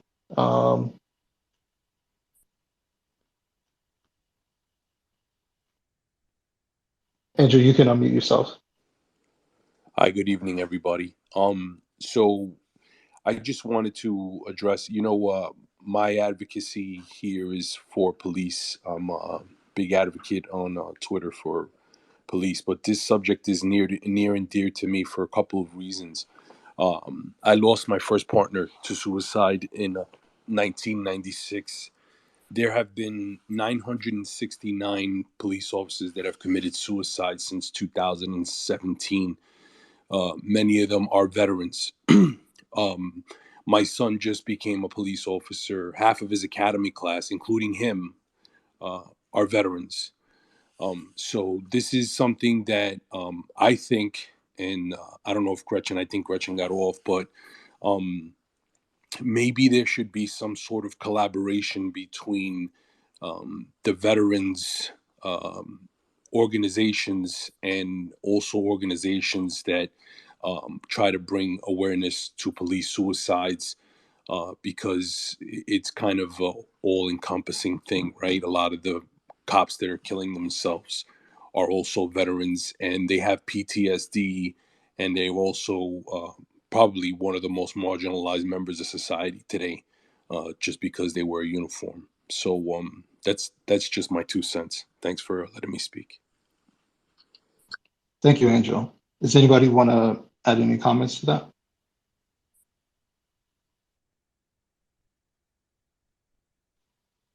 Aja or Connor, do you have anything to say? Oh, and thank you, Angel, for your service. I know you're absolutely correct when it comes to police officers who are veterans or reservists, and to like Jessie said earlier, to start organizations like the organizations that Jessie mentioned, including Gretchen's, is to bring those organizations and awareness into the police department, into the fire department, and to other organizations where they have a lot of veterans. And that's a really good start to do, because when we start building stronger, we can also show that the VA is not helping people, that a lot of people had to get a lot of nonprofits to go out there and help. And so having like Gretchen's group, Coda Vets, maybe pay her to come down and speak and have a partnership with the police departments and the other groups that Jessie said, to really support them and to donate to them so they can also reach out to different entities and agencies where there's a lot of veterans that are employed that still feel left and lonely, even though they moved on to different types of jobs, and to start putting these organizations not only on Facebook, but also your local city council. your local government is very powerful. Start saying, hey, go to your city council meeting, say, hey, I just want to do a public comment about this organization. If there's veterans out there, here's how you can reach them. And that's a really good start to do as well. Where I can say we do have a good community knit because my district is a lot of veterans, even though our congressman doesn't do anything. But anyways, that's a whole nother space. But to have, you know, these organizations available and see if they'll put it on the city website, to see if they'll do it in and put them, see how much it costs to put it in your local paper. Hey, if you're a veteran, here's a great organization to help fund, to do fundraisers for and to reach out to. And that's a really good start when you start dealing with the local level, and even talking to your police chiefs, your sheriffs, and say, hey, I know this organization. See if you like to put their information in your police department so if they need to reach out for help. But definitely like going to the city council meeting so it could be on public record as well. All right. We'll go to Sharik. Sharik. I'm probably saying it wrong. You can unmute yourself. Hi there. Somehow I was hearing Aja speaking, and then all of a sudden she stopped, and now I'm hearing I can unmute myself. That's Twitter Spaces for you. Hey, I really want to say that I stand in support for all of our veterans and our military service members and our police departments that have served. And I think that the VA has some serious problems. My family has a Vietnam veteran who has Agent Orange exposure, and even getting traction with the VA for him to get benefits and services, it's a 2-year process, and they sent him right back to square one a year ago. And it was all simply because somebody did not get a message that they had to go meet a specific doctor. So I really am grateful for the work that you guys are doing, trying to clean the system out, and the fact that I do believe that the woman who left earlier, I think she's onto something though with looking at the spiritual side of the suicide rate in our military, and not necessarily looking at it from a spiritual standpoint of is it God or is it judgment, but looking at it as, is this warfare from another nation that believes in this kind of a practice? Because that's really what I've been led to for my own self recently. And it might seem a little weird, it might seem a little wonky, but then again, I know that there's a lot of roots in the Black community that believe in that kind of shared mentality. So I just wanted to put that out there because I started talking to some friends about it, and they started listening to what was being said to them, and they started to notice the type of phrasing and things, and how it was something that when they started to just say, shut up, go away, I see you, I know what you're trying to do, it stopped in their lives. And I know that our men and women are being targeted through social media, through our own government, and people that are inside of it. And I think it's something that really needs to be looked at and talked about.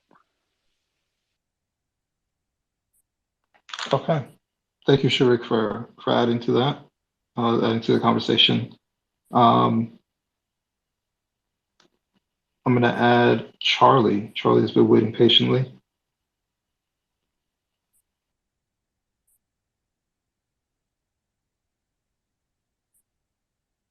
Charlie, you can unmute yourself. Thank you. First of all, No problem. I would love to take a few moments to praise Gretchen and Coda Vets. I have been following them for a year, and I have seen them do some fantastic things. First of all, I want to acknowledge that there hasn't been a challenge they've put out there that their community has not met. Whether it be a funeral event, paying for the funeral or just asking veterans to attend a lonely veteran's funeral. In looking back over the years, I have seen. Well, let me take it back a step. At first, I didn't agree that they would pay for funerals when there were live veterans who needed assistance. But some of her supporters pointed out to me that every veteran funeral needs to be attended. And that made a big difference to me. So I agree with Aja that the VA is in a bad place. I agree with Gunnery Sergeant Jessie Jane Duff that this needs a lot of overhaul. And I'll stop right now and let you all comment. All right. Thank you, Charlie. Connor, do you have anything to add to what he just stated?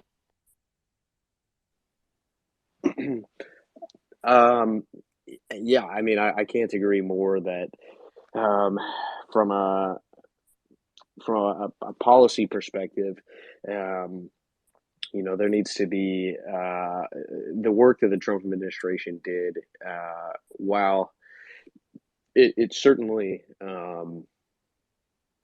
paid massive dividends, and was unprecedented in terms of the scope, as far as making changes within the VA system, was incredible. The job is not finished. The mission is not complete. And to a point Jesse made earlier, again, about outsiders and our military leaders, stepping up and running for public office. That's what it's going to take, because again, a lot of these people were NCOs, a lot of them were officers, and so they had soldiers and airmen and Marines that they were accountable for every day. So who better to take care of our veterans than those folks who already served as leaders for a lot of these people. I think that moving forward, that really is the best way in tackling this problem, because while we can, as individuals, we can support organizations like Code of Vets. It's going to take those folks getting into positions, not only at their state houses, but on Capitol Hill, getting in those positions where they can directly impact and use their experiences in the military to tackle these problems. I think, again, with Aja and others that are answering that call, our vets should be encouraged that that is an undertaking running for office that they can pursue and be incredibly successful at. And they're the ones that have the solutions. They're the ones that have the empathy and the wherewithal and the knowledge, the hands-on knowledge to enact change that will help these folks that are struggling, and many are in a dark place and at their wits' end. So I would just echo what Jesse shared earlier. All right, thank you, Connor. We'll go to James. I'm gonna add you here real quick. James, you can unmute yourself. Can you hear me okay? Yes, we can. This is James Bradley, running for United States Senate here in California. I'm a veteran, third generation, and I've been working with the veterans in Brentwood, Los Angeles, the largest VA center in the entire United States, for the last 2 years. And the crimes I uncovered, folks, it's sad. I won't go into the details, but I can certainly echo the positions here that we need to clean up the VA. We need to do it yesterday. We need a strong leadership team, those that are running in, and we have to hold those that are now currently the incumbents in Congress and Senate, because they have turned their back. And I'm going to point to one individual, which the VA is in the heart of that district. His name is Ted Lieu. I ran against him last election. So holding those elected officials accountable, especially the veterans, for them to turn their back on what's happening to our soldiers, our heroes, our brothers and sisters that have served, they deserve so much better. That's a crime, in my opinion. So I've committed my last 2 years listening to the stories of those that are suffering from PTSD, some severe head injuries. So I live it and breathe it every day. And these folks are still struggling. And but if you go to my website, there's a little video we put together called Abandoned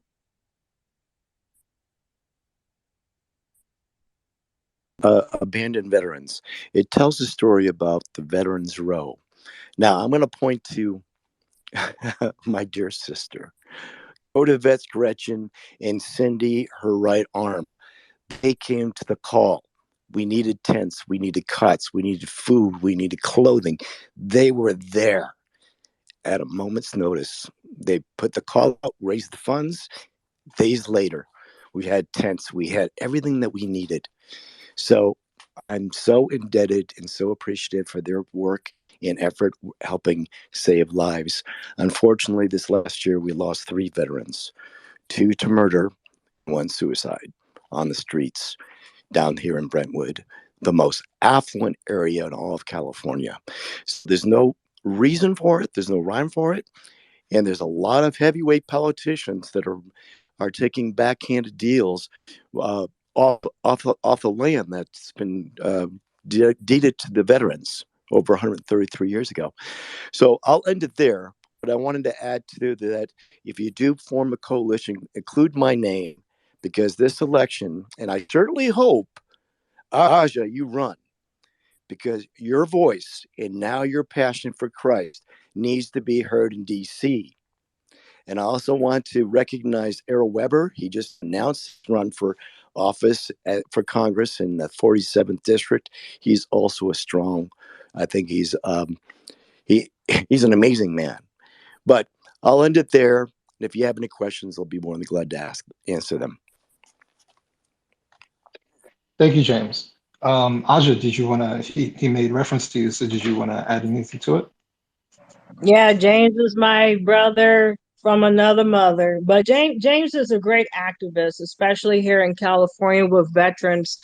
And him and I always talk about the issues. But I want to leave this for everybody for a good New Year's challenge. A good New Year's start is to promote Gretchen, and I hope Jessie, or if Adam, you can remind her to promote those other organizations, to print those organizations out. Yes, we're going to push them very hard on social media, all your platforms, but print them out and really go to your local city councils and say, here are the organizations where we can help as a community to help the veterans in need.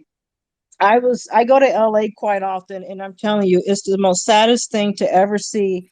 I'm a California girl. I was born and raised here, and I've never seen Los Angeles look like it does. It's a mix of veterans and everybody else homeless down there. It's tents everywhere, even on the sides of the freeway and on the sidewalks.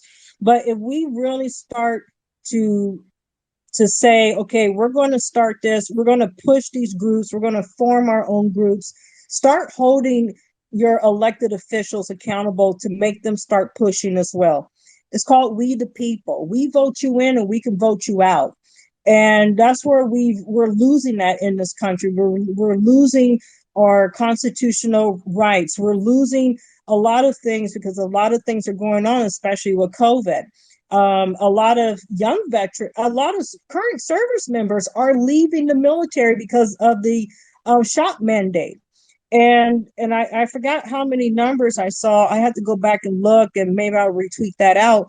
But they're saying they don't even want to take the mandate. But if we stand together as one nation, united, and really start getting these organizations more publicity, more money, more funding, and saying, hey, do you need more volunteers? And then you can start linking up with your local elected officials. If you're in an area where your congressional reps, your state reps, and your local reps, and say, I'm going to do a presentation at the local city council meeting. Can we put this on the city website and start building from there? Because right now, the VA system is very corrupt, as everybody has said on here, when it comes to mental health. That is the number one problem, but it won't be fixed overnight.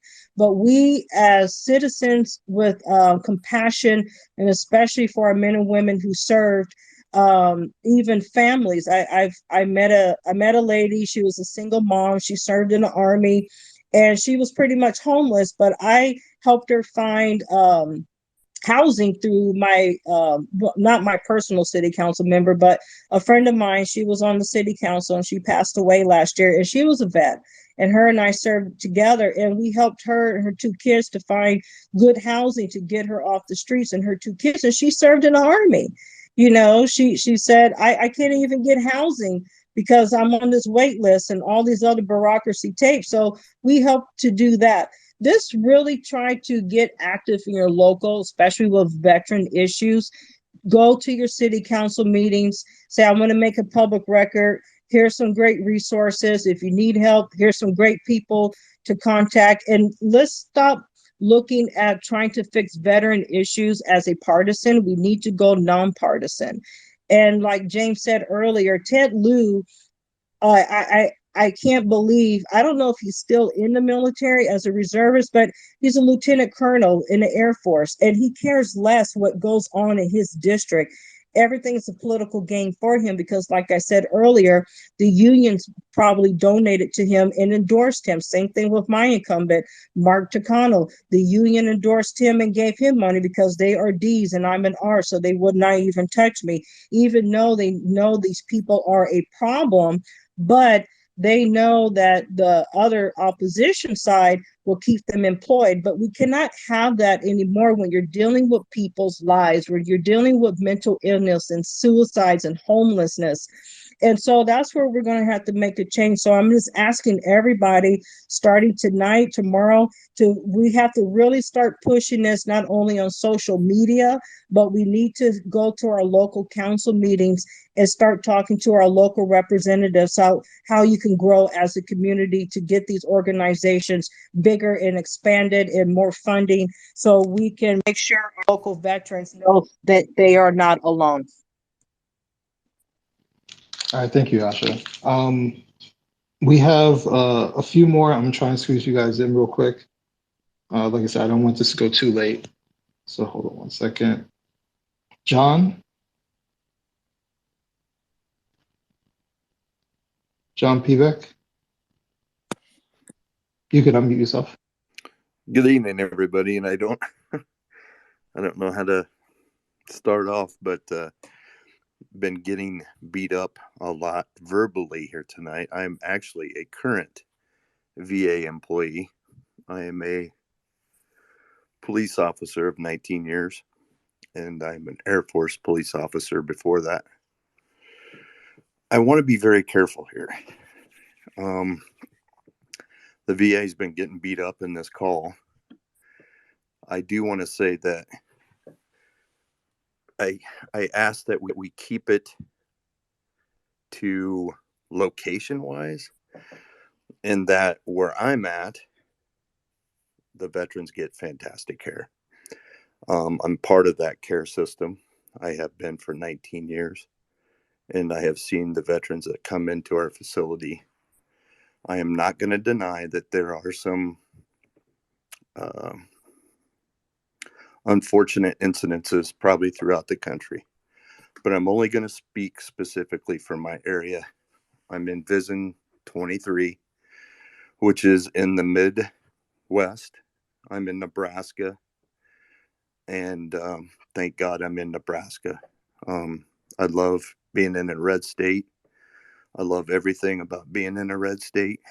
And I feel for people in blue states and big cities.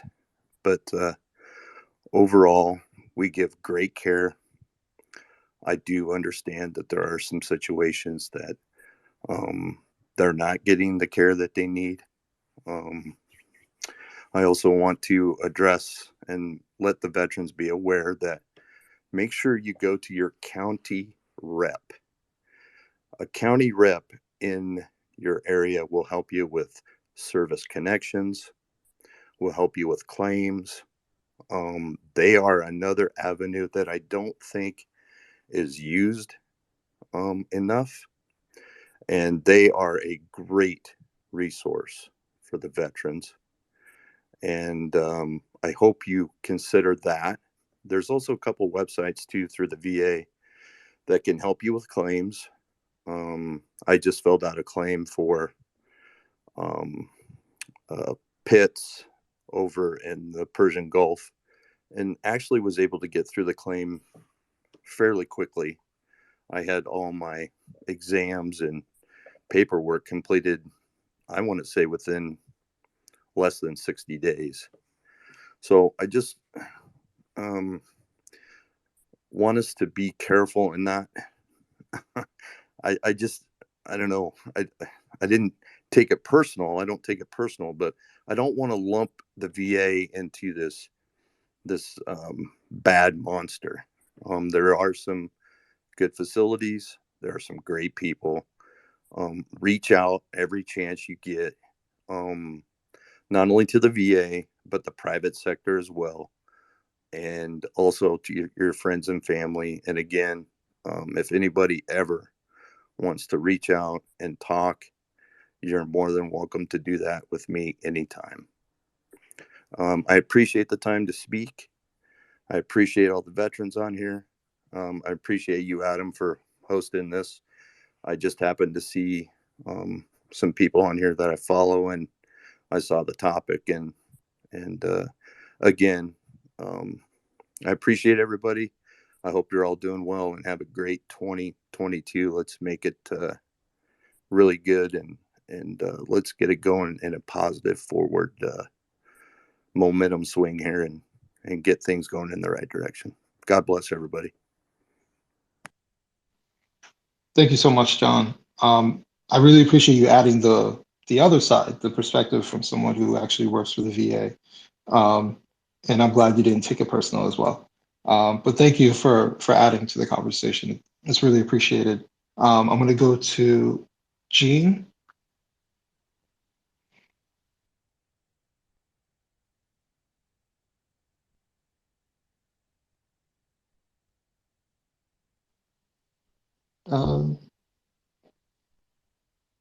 I guess Jean.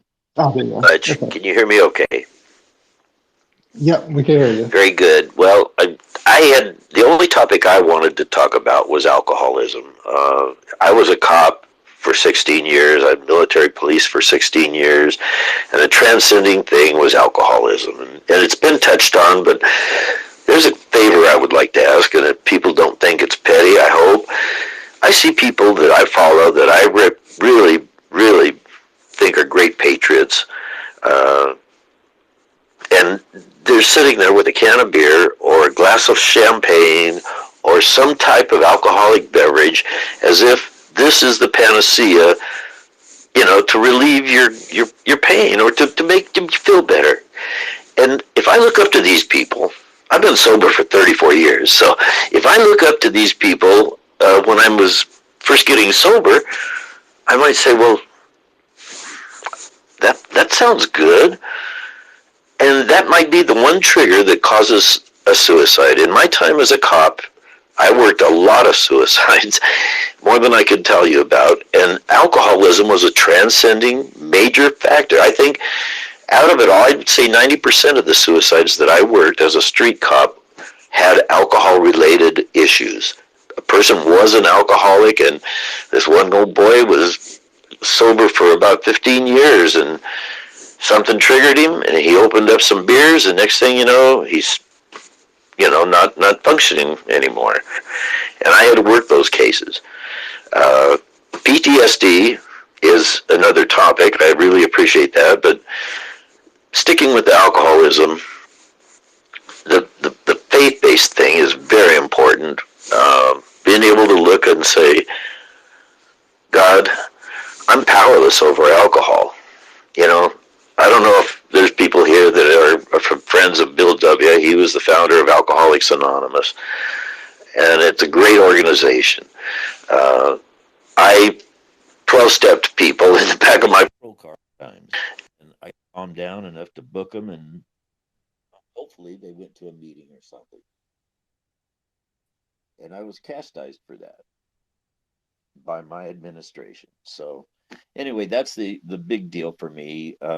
If people could please just lay off of posting things on the social media glorifying the consumption of a toxic poison. I mean, I guarantee I would not be alive if I had continued to drink. I'm a third generation alcoholic, and it's pathetic. But anyway, I'm ready to go. Thank you for letting me share, sir. No, I appreciate that, Gene, and thank you for opening up about that. Um, it's something to be mindful of. So I don't think it's unreasonable to mention. So and there obviously are some links between people trying to cope, whether it be from depression, stress, PTSD, and the usage of alcohol. So I appreciate you focusing on that. We're going to go to one last person here, and that is David.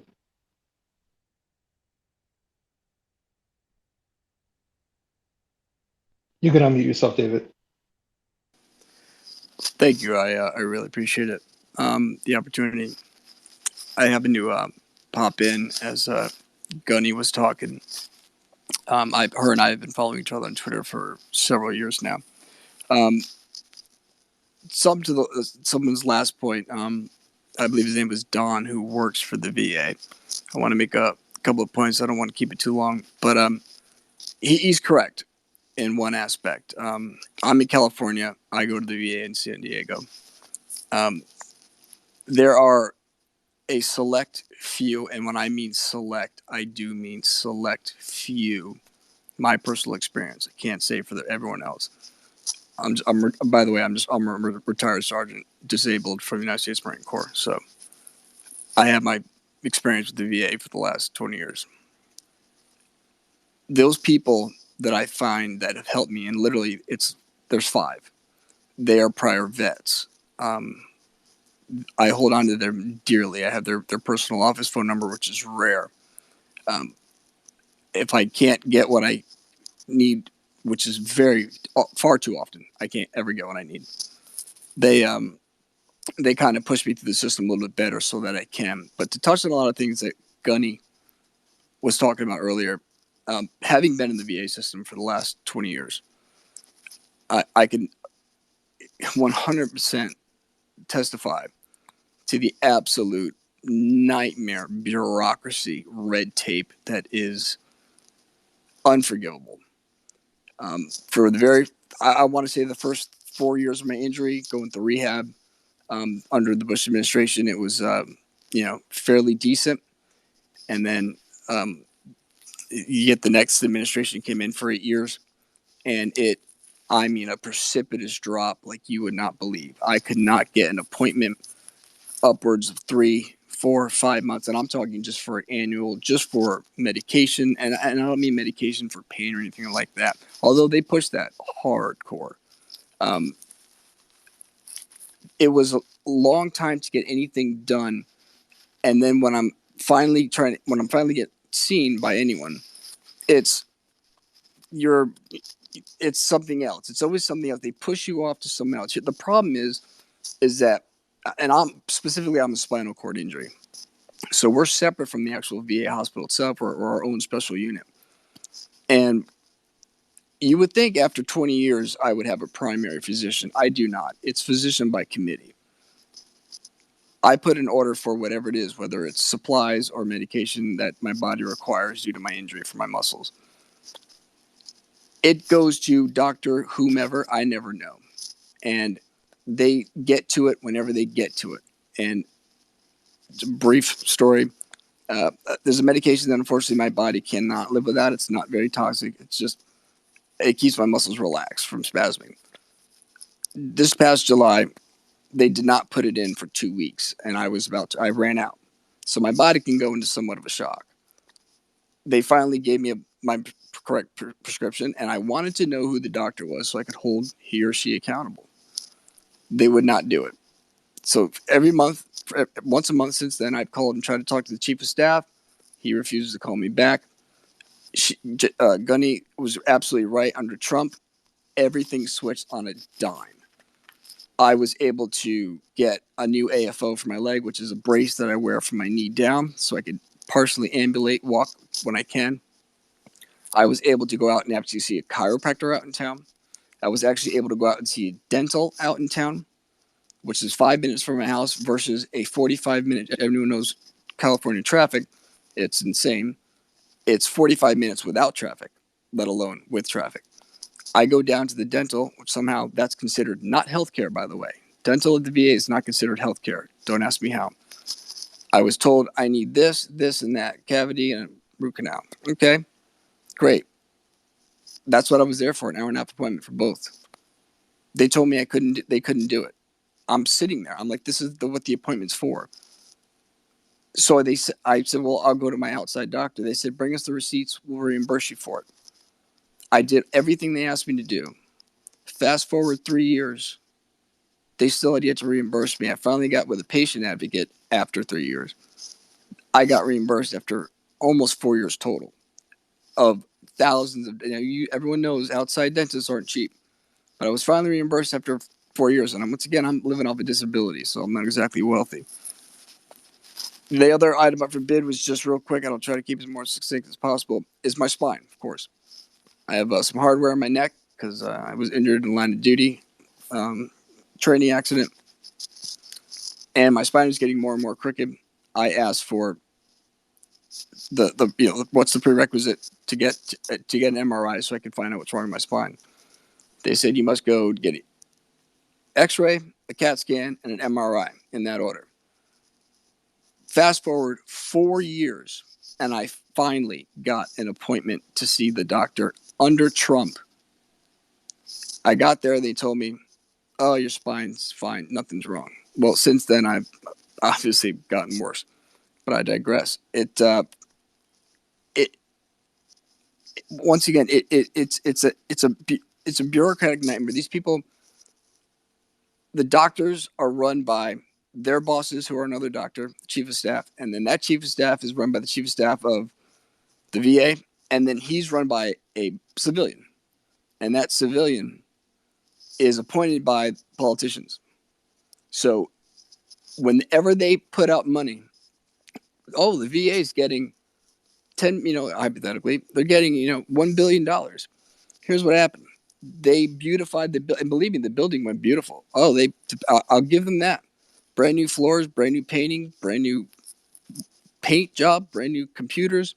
Problem is the same people that don't care. And there's, to Don's point, there's too many people who don't care. They put you on hold. They transfer you to phone numbers that don't exist. They tell you that you can go to this phone number, but by the way, he doesn't have a line in his office. Well, how could that be? That's a lie. He obviously has a phone in his office. They just don't. So they forward me to a call center, to a civilian who wants my personal information by giving them my last four. And now that this person they're not an MD, they're not a pharmacist, they're not an RN, they're not a physician assistant, yet they have the right to view every single thing that's wrong with me and all of my medications. And I refuse to do that because they're not qualified. It's called HIPAA, but the government doesn't care about that. Once again, it's a bureaucratic nightmare. Once again, after Trump got out of office, it went right back to Obama policies. I tried to call for a annual to get seen in person. I'm still waiting on a return call, and that call was in November, so they have yet to call me back. I just recently been informed, this is just the COVID real quick, dental told me, they called me and said, listen, we're now seeing patients, we're opening up for business, so we will now put you back in the system, and we will call you. This is supposed to be. This was last January, like November. They called me last year. They said it was going to be January 2021, and then she stopped and said, "Oh, by the way, we're not taking patients now. We'll have to call you, make an appointment." They've yet to make an appointment. I've called them and asked for an appointment. We'll call you back. Guess what? No return phone calls. So it is an absolute nightmare. So I'm paying out of pocket, unfortunately, to get my dental done. And everyone knows that's expensive. I'm looking at possible spinal fusion surgery. I pray not, but I don't know. TRICARE, I don't know how much they can cover. The VA is not doing anything for me at this particular one, but they built a brand new bridge. They beautified the building. I get less synthetic medication. My supplies are even cheaper from China. They take away everything from the vets and they give it to the building.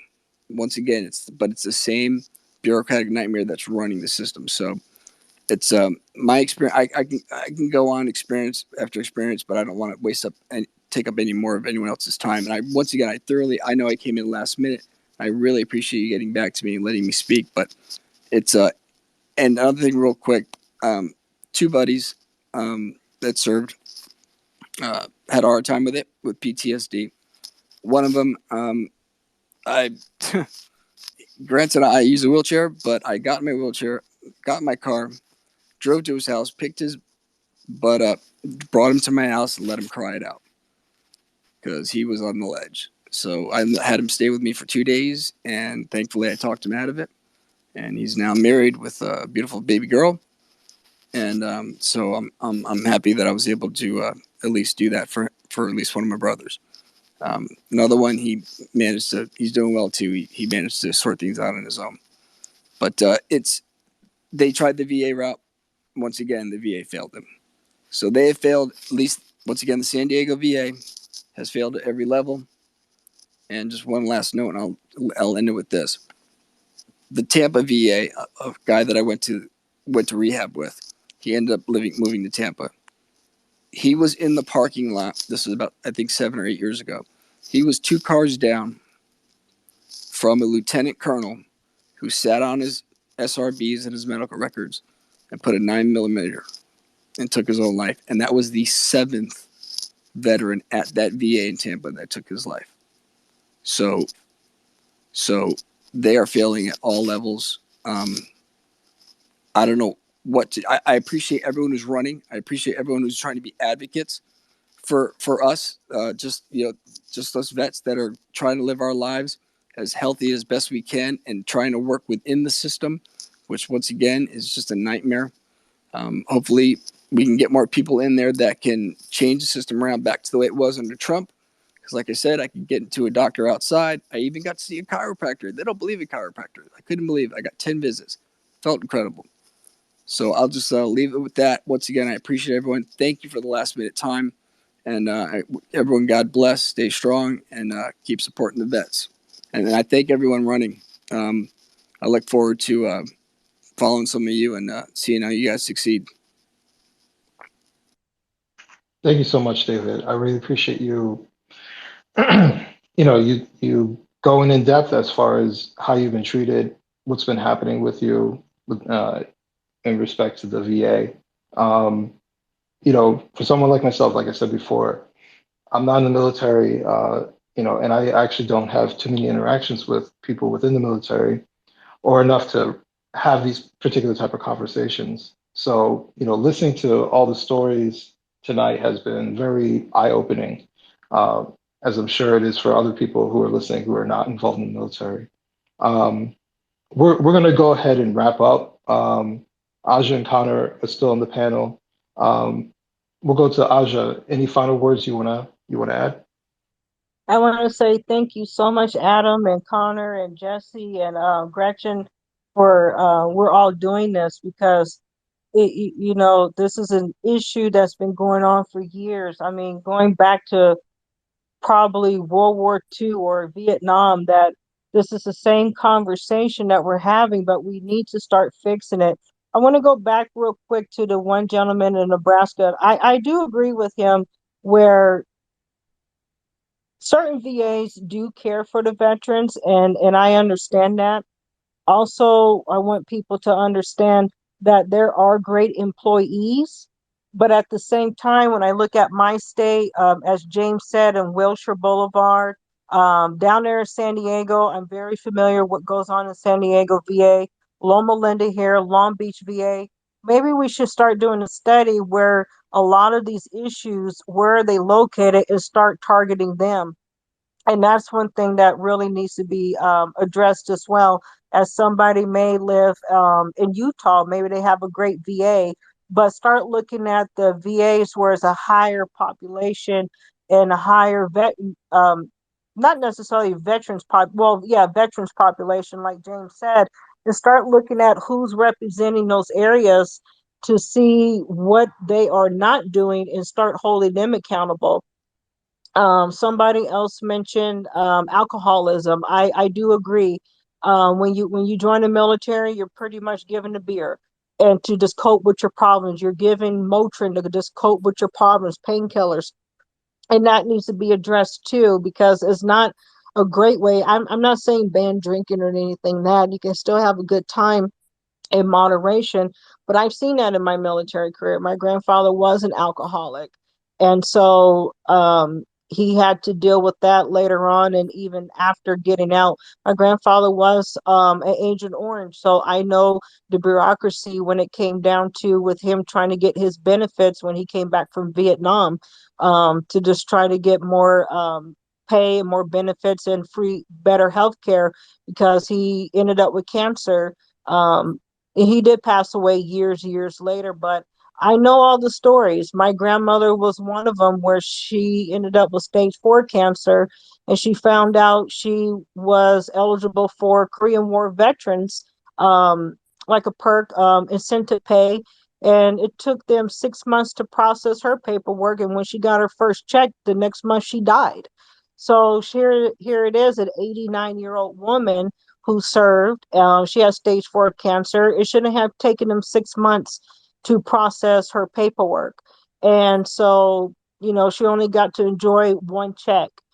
And so these are the issues, especially for our senior veterans where they served. We have a few left for World War II.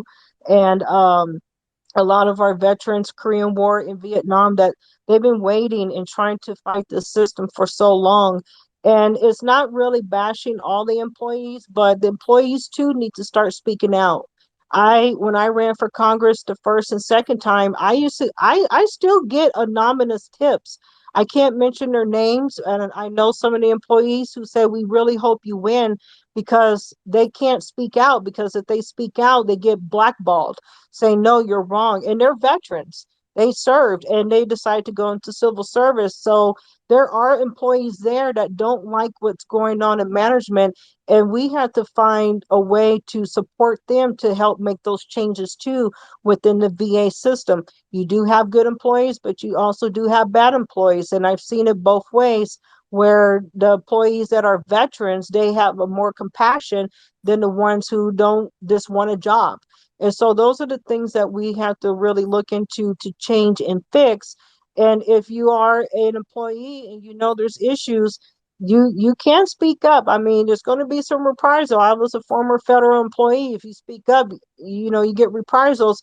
But if you feel that the system is broke where you're at, you're going to have to start asking yourself, I know your job is on the line. I get it. I understand all of that.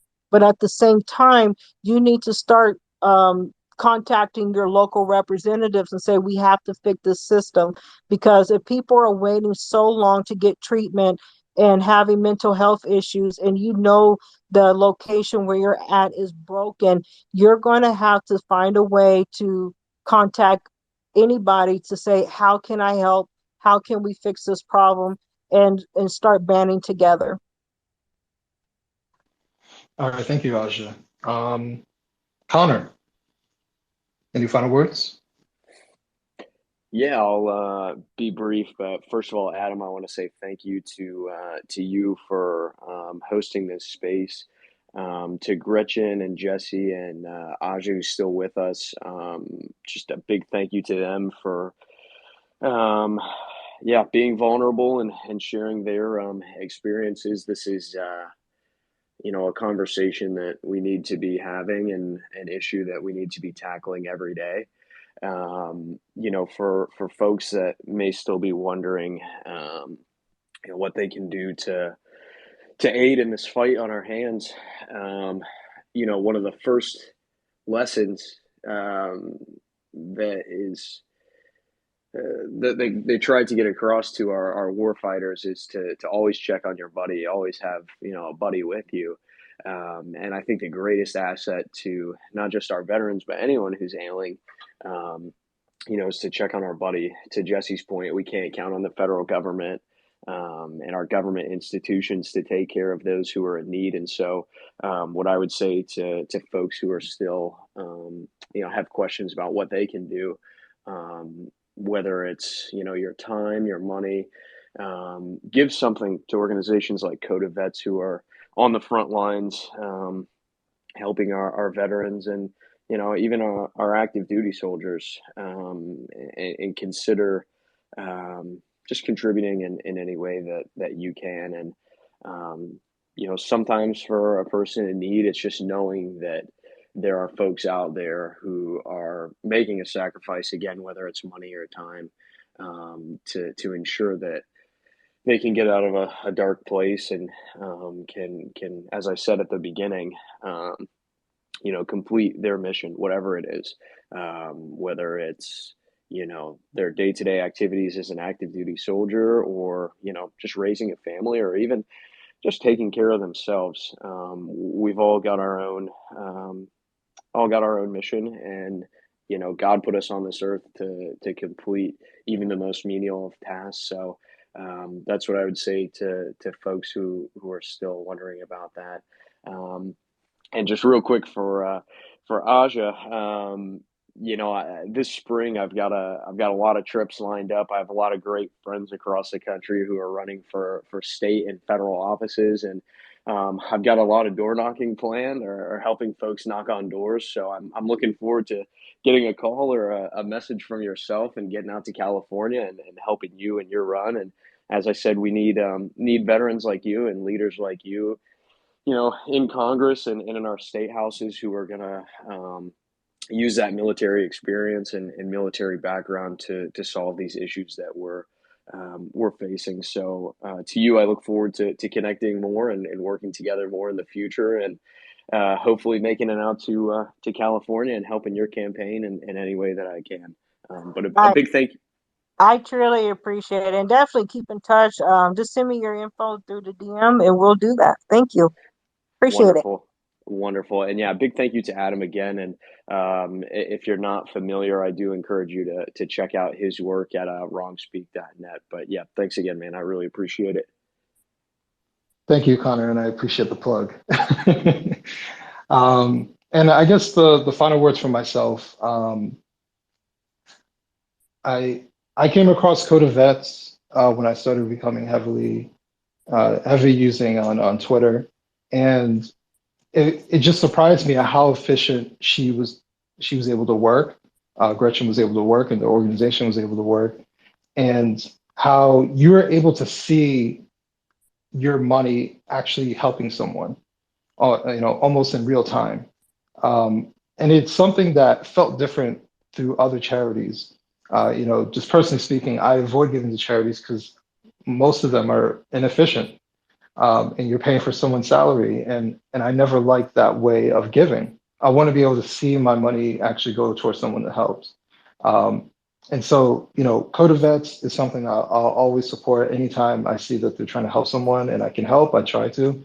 And, being able to have this conversation and recognizing that there are things that people who are outside the military can do to support those who were in the military or are active in the military, or even just understanding what are their actual issues that they're facing. Because like I stated before, if you were to ask me what the biggest problems were, or let's say the biggest problem with the VA, it was a completely wrong viewpoint. It was something that was the complete opposite of what everybody is screaming at me theoretically throughout this conversation. It's not a money issue. It's either a corruption issue, mismanagement, union issue. It's far more than just they need more money, it continues to be the common theme when it comes to government institutions, just in general. But I am very thankful for the entire panel, for Aja, Connor, Jessie, and Gretchen for coming onto the panel. And I really hope that everybody took something with this. These are deep personal stories that everybody's telling, very moving. And there's a very human element to it. And I think sometimes we kind of look at the military as something that's so far apart from us, from the average American. Like I said, it's less than 1% of the population is in the military. But they're still humans. They do, some of them go out to battle, they enlist, they do things that is very sacrificing, is purpose oriented. And I think we need to be a little bit more appreciative of the sacrifices that they're making and support things that actually will help them in the long run, because they did make that sacrifice. And if that means voting in people that will hold the VA more accountable, then vote those people in.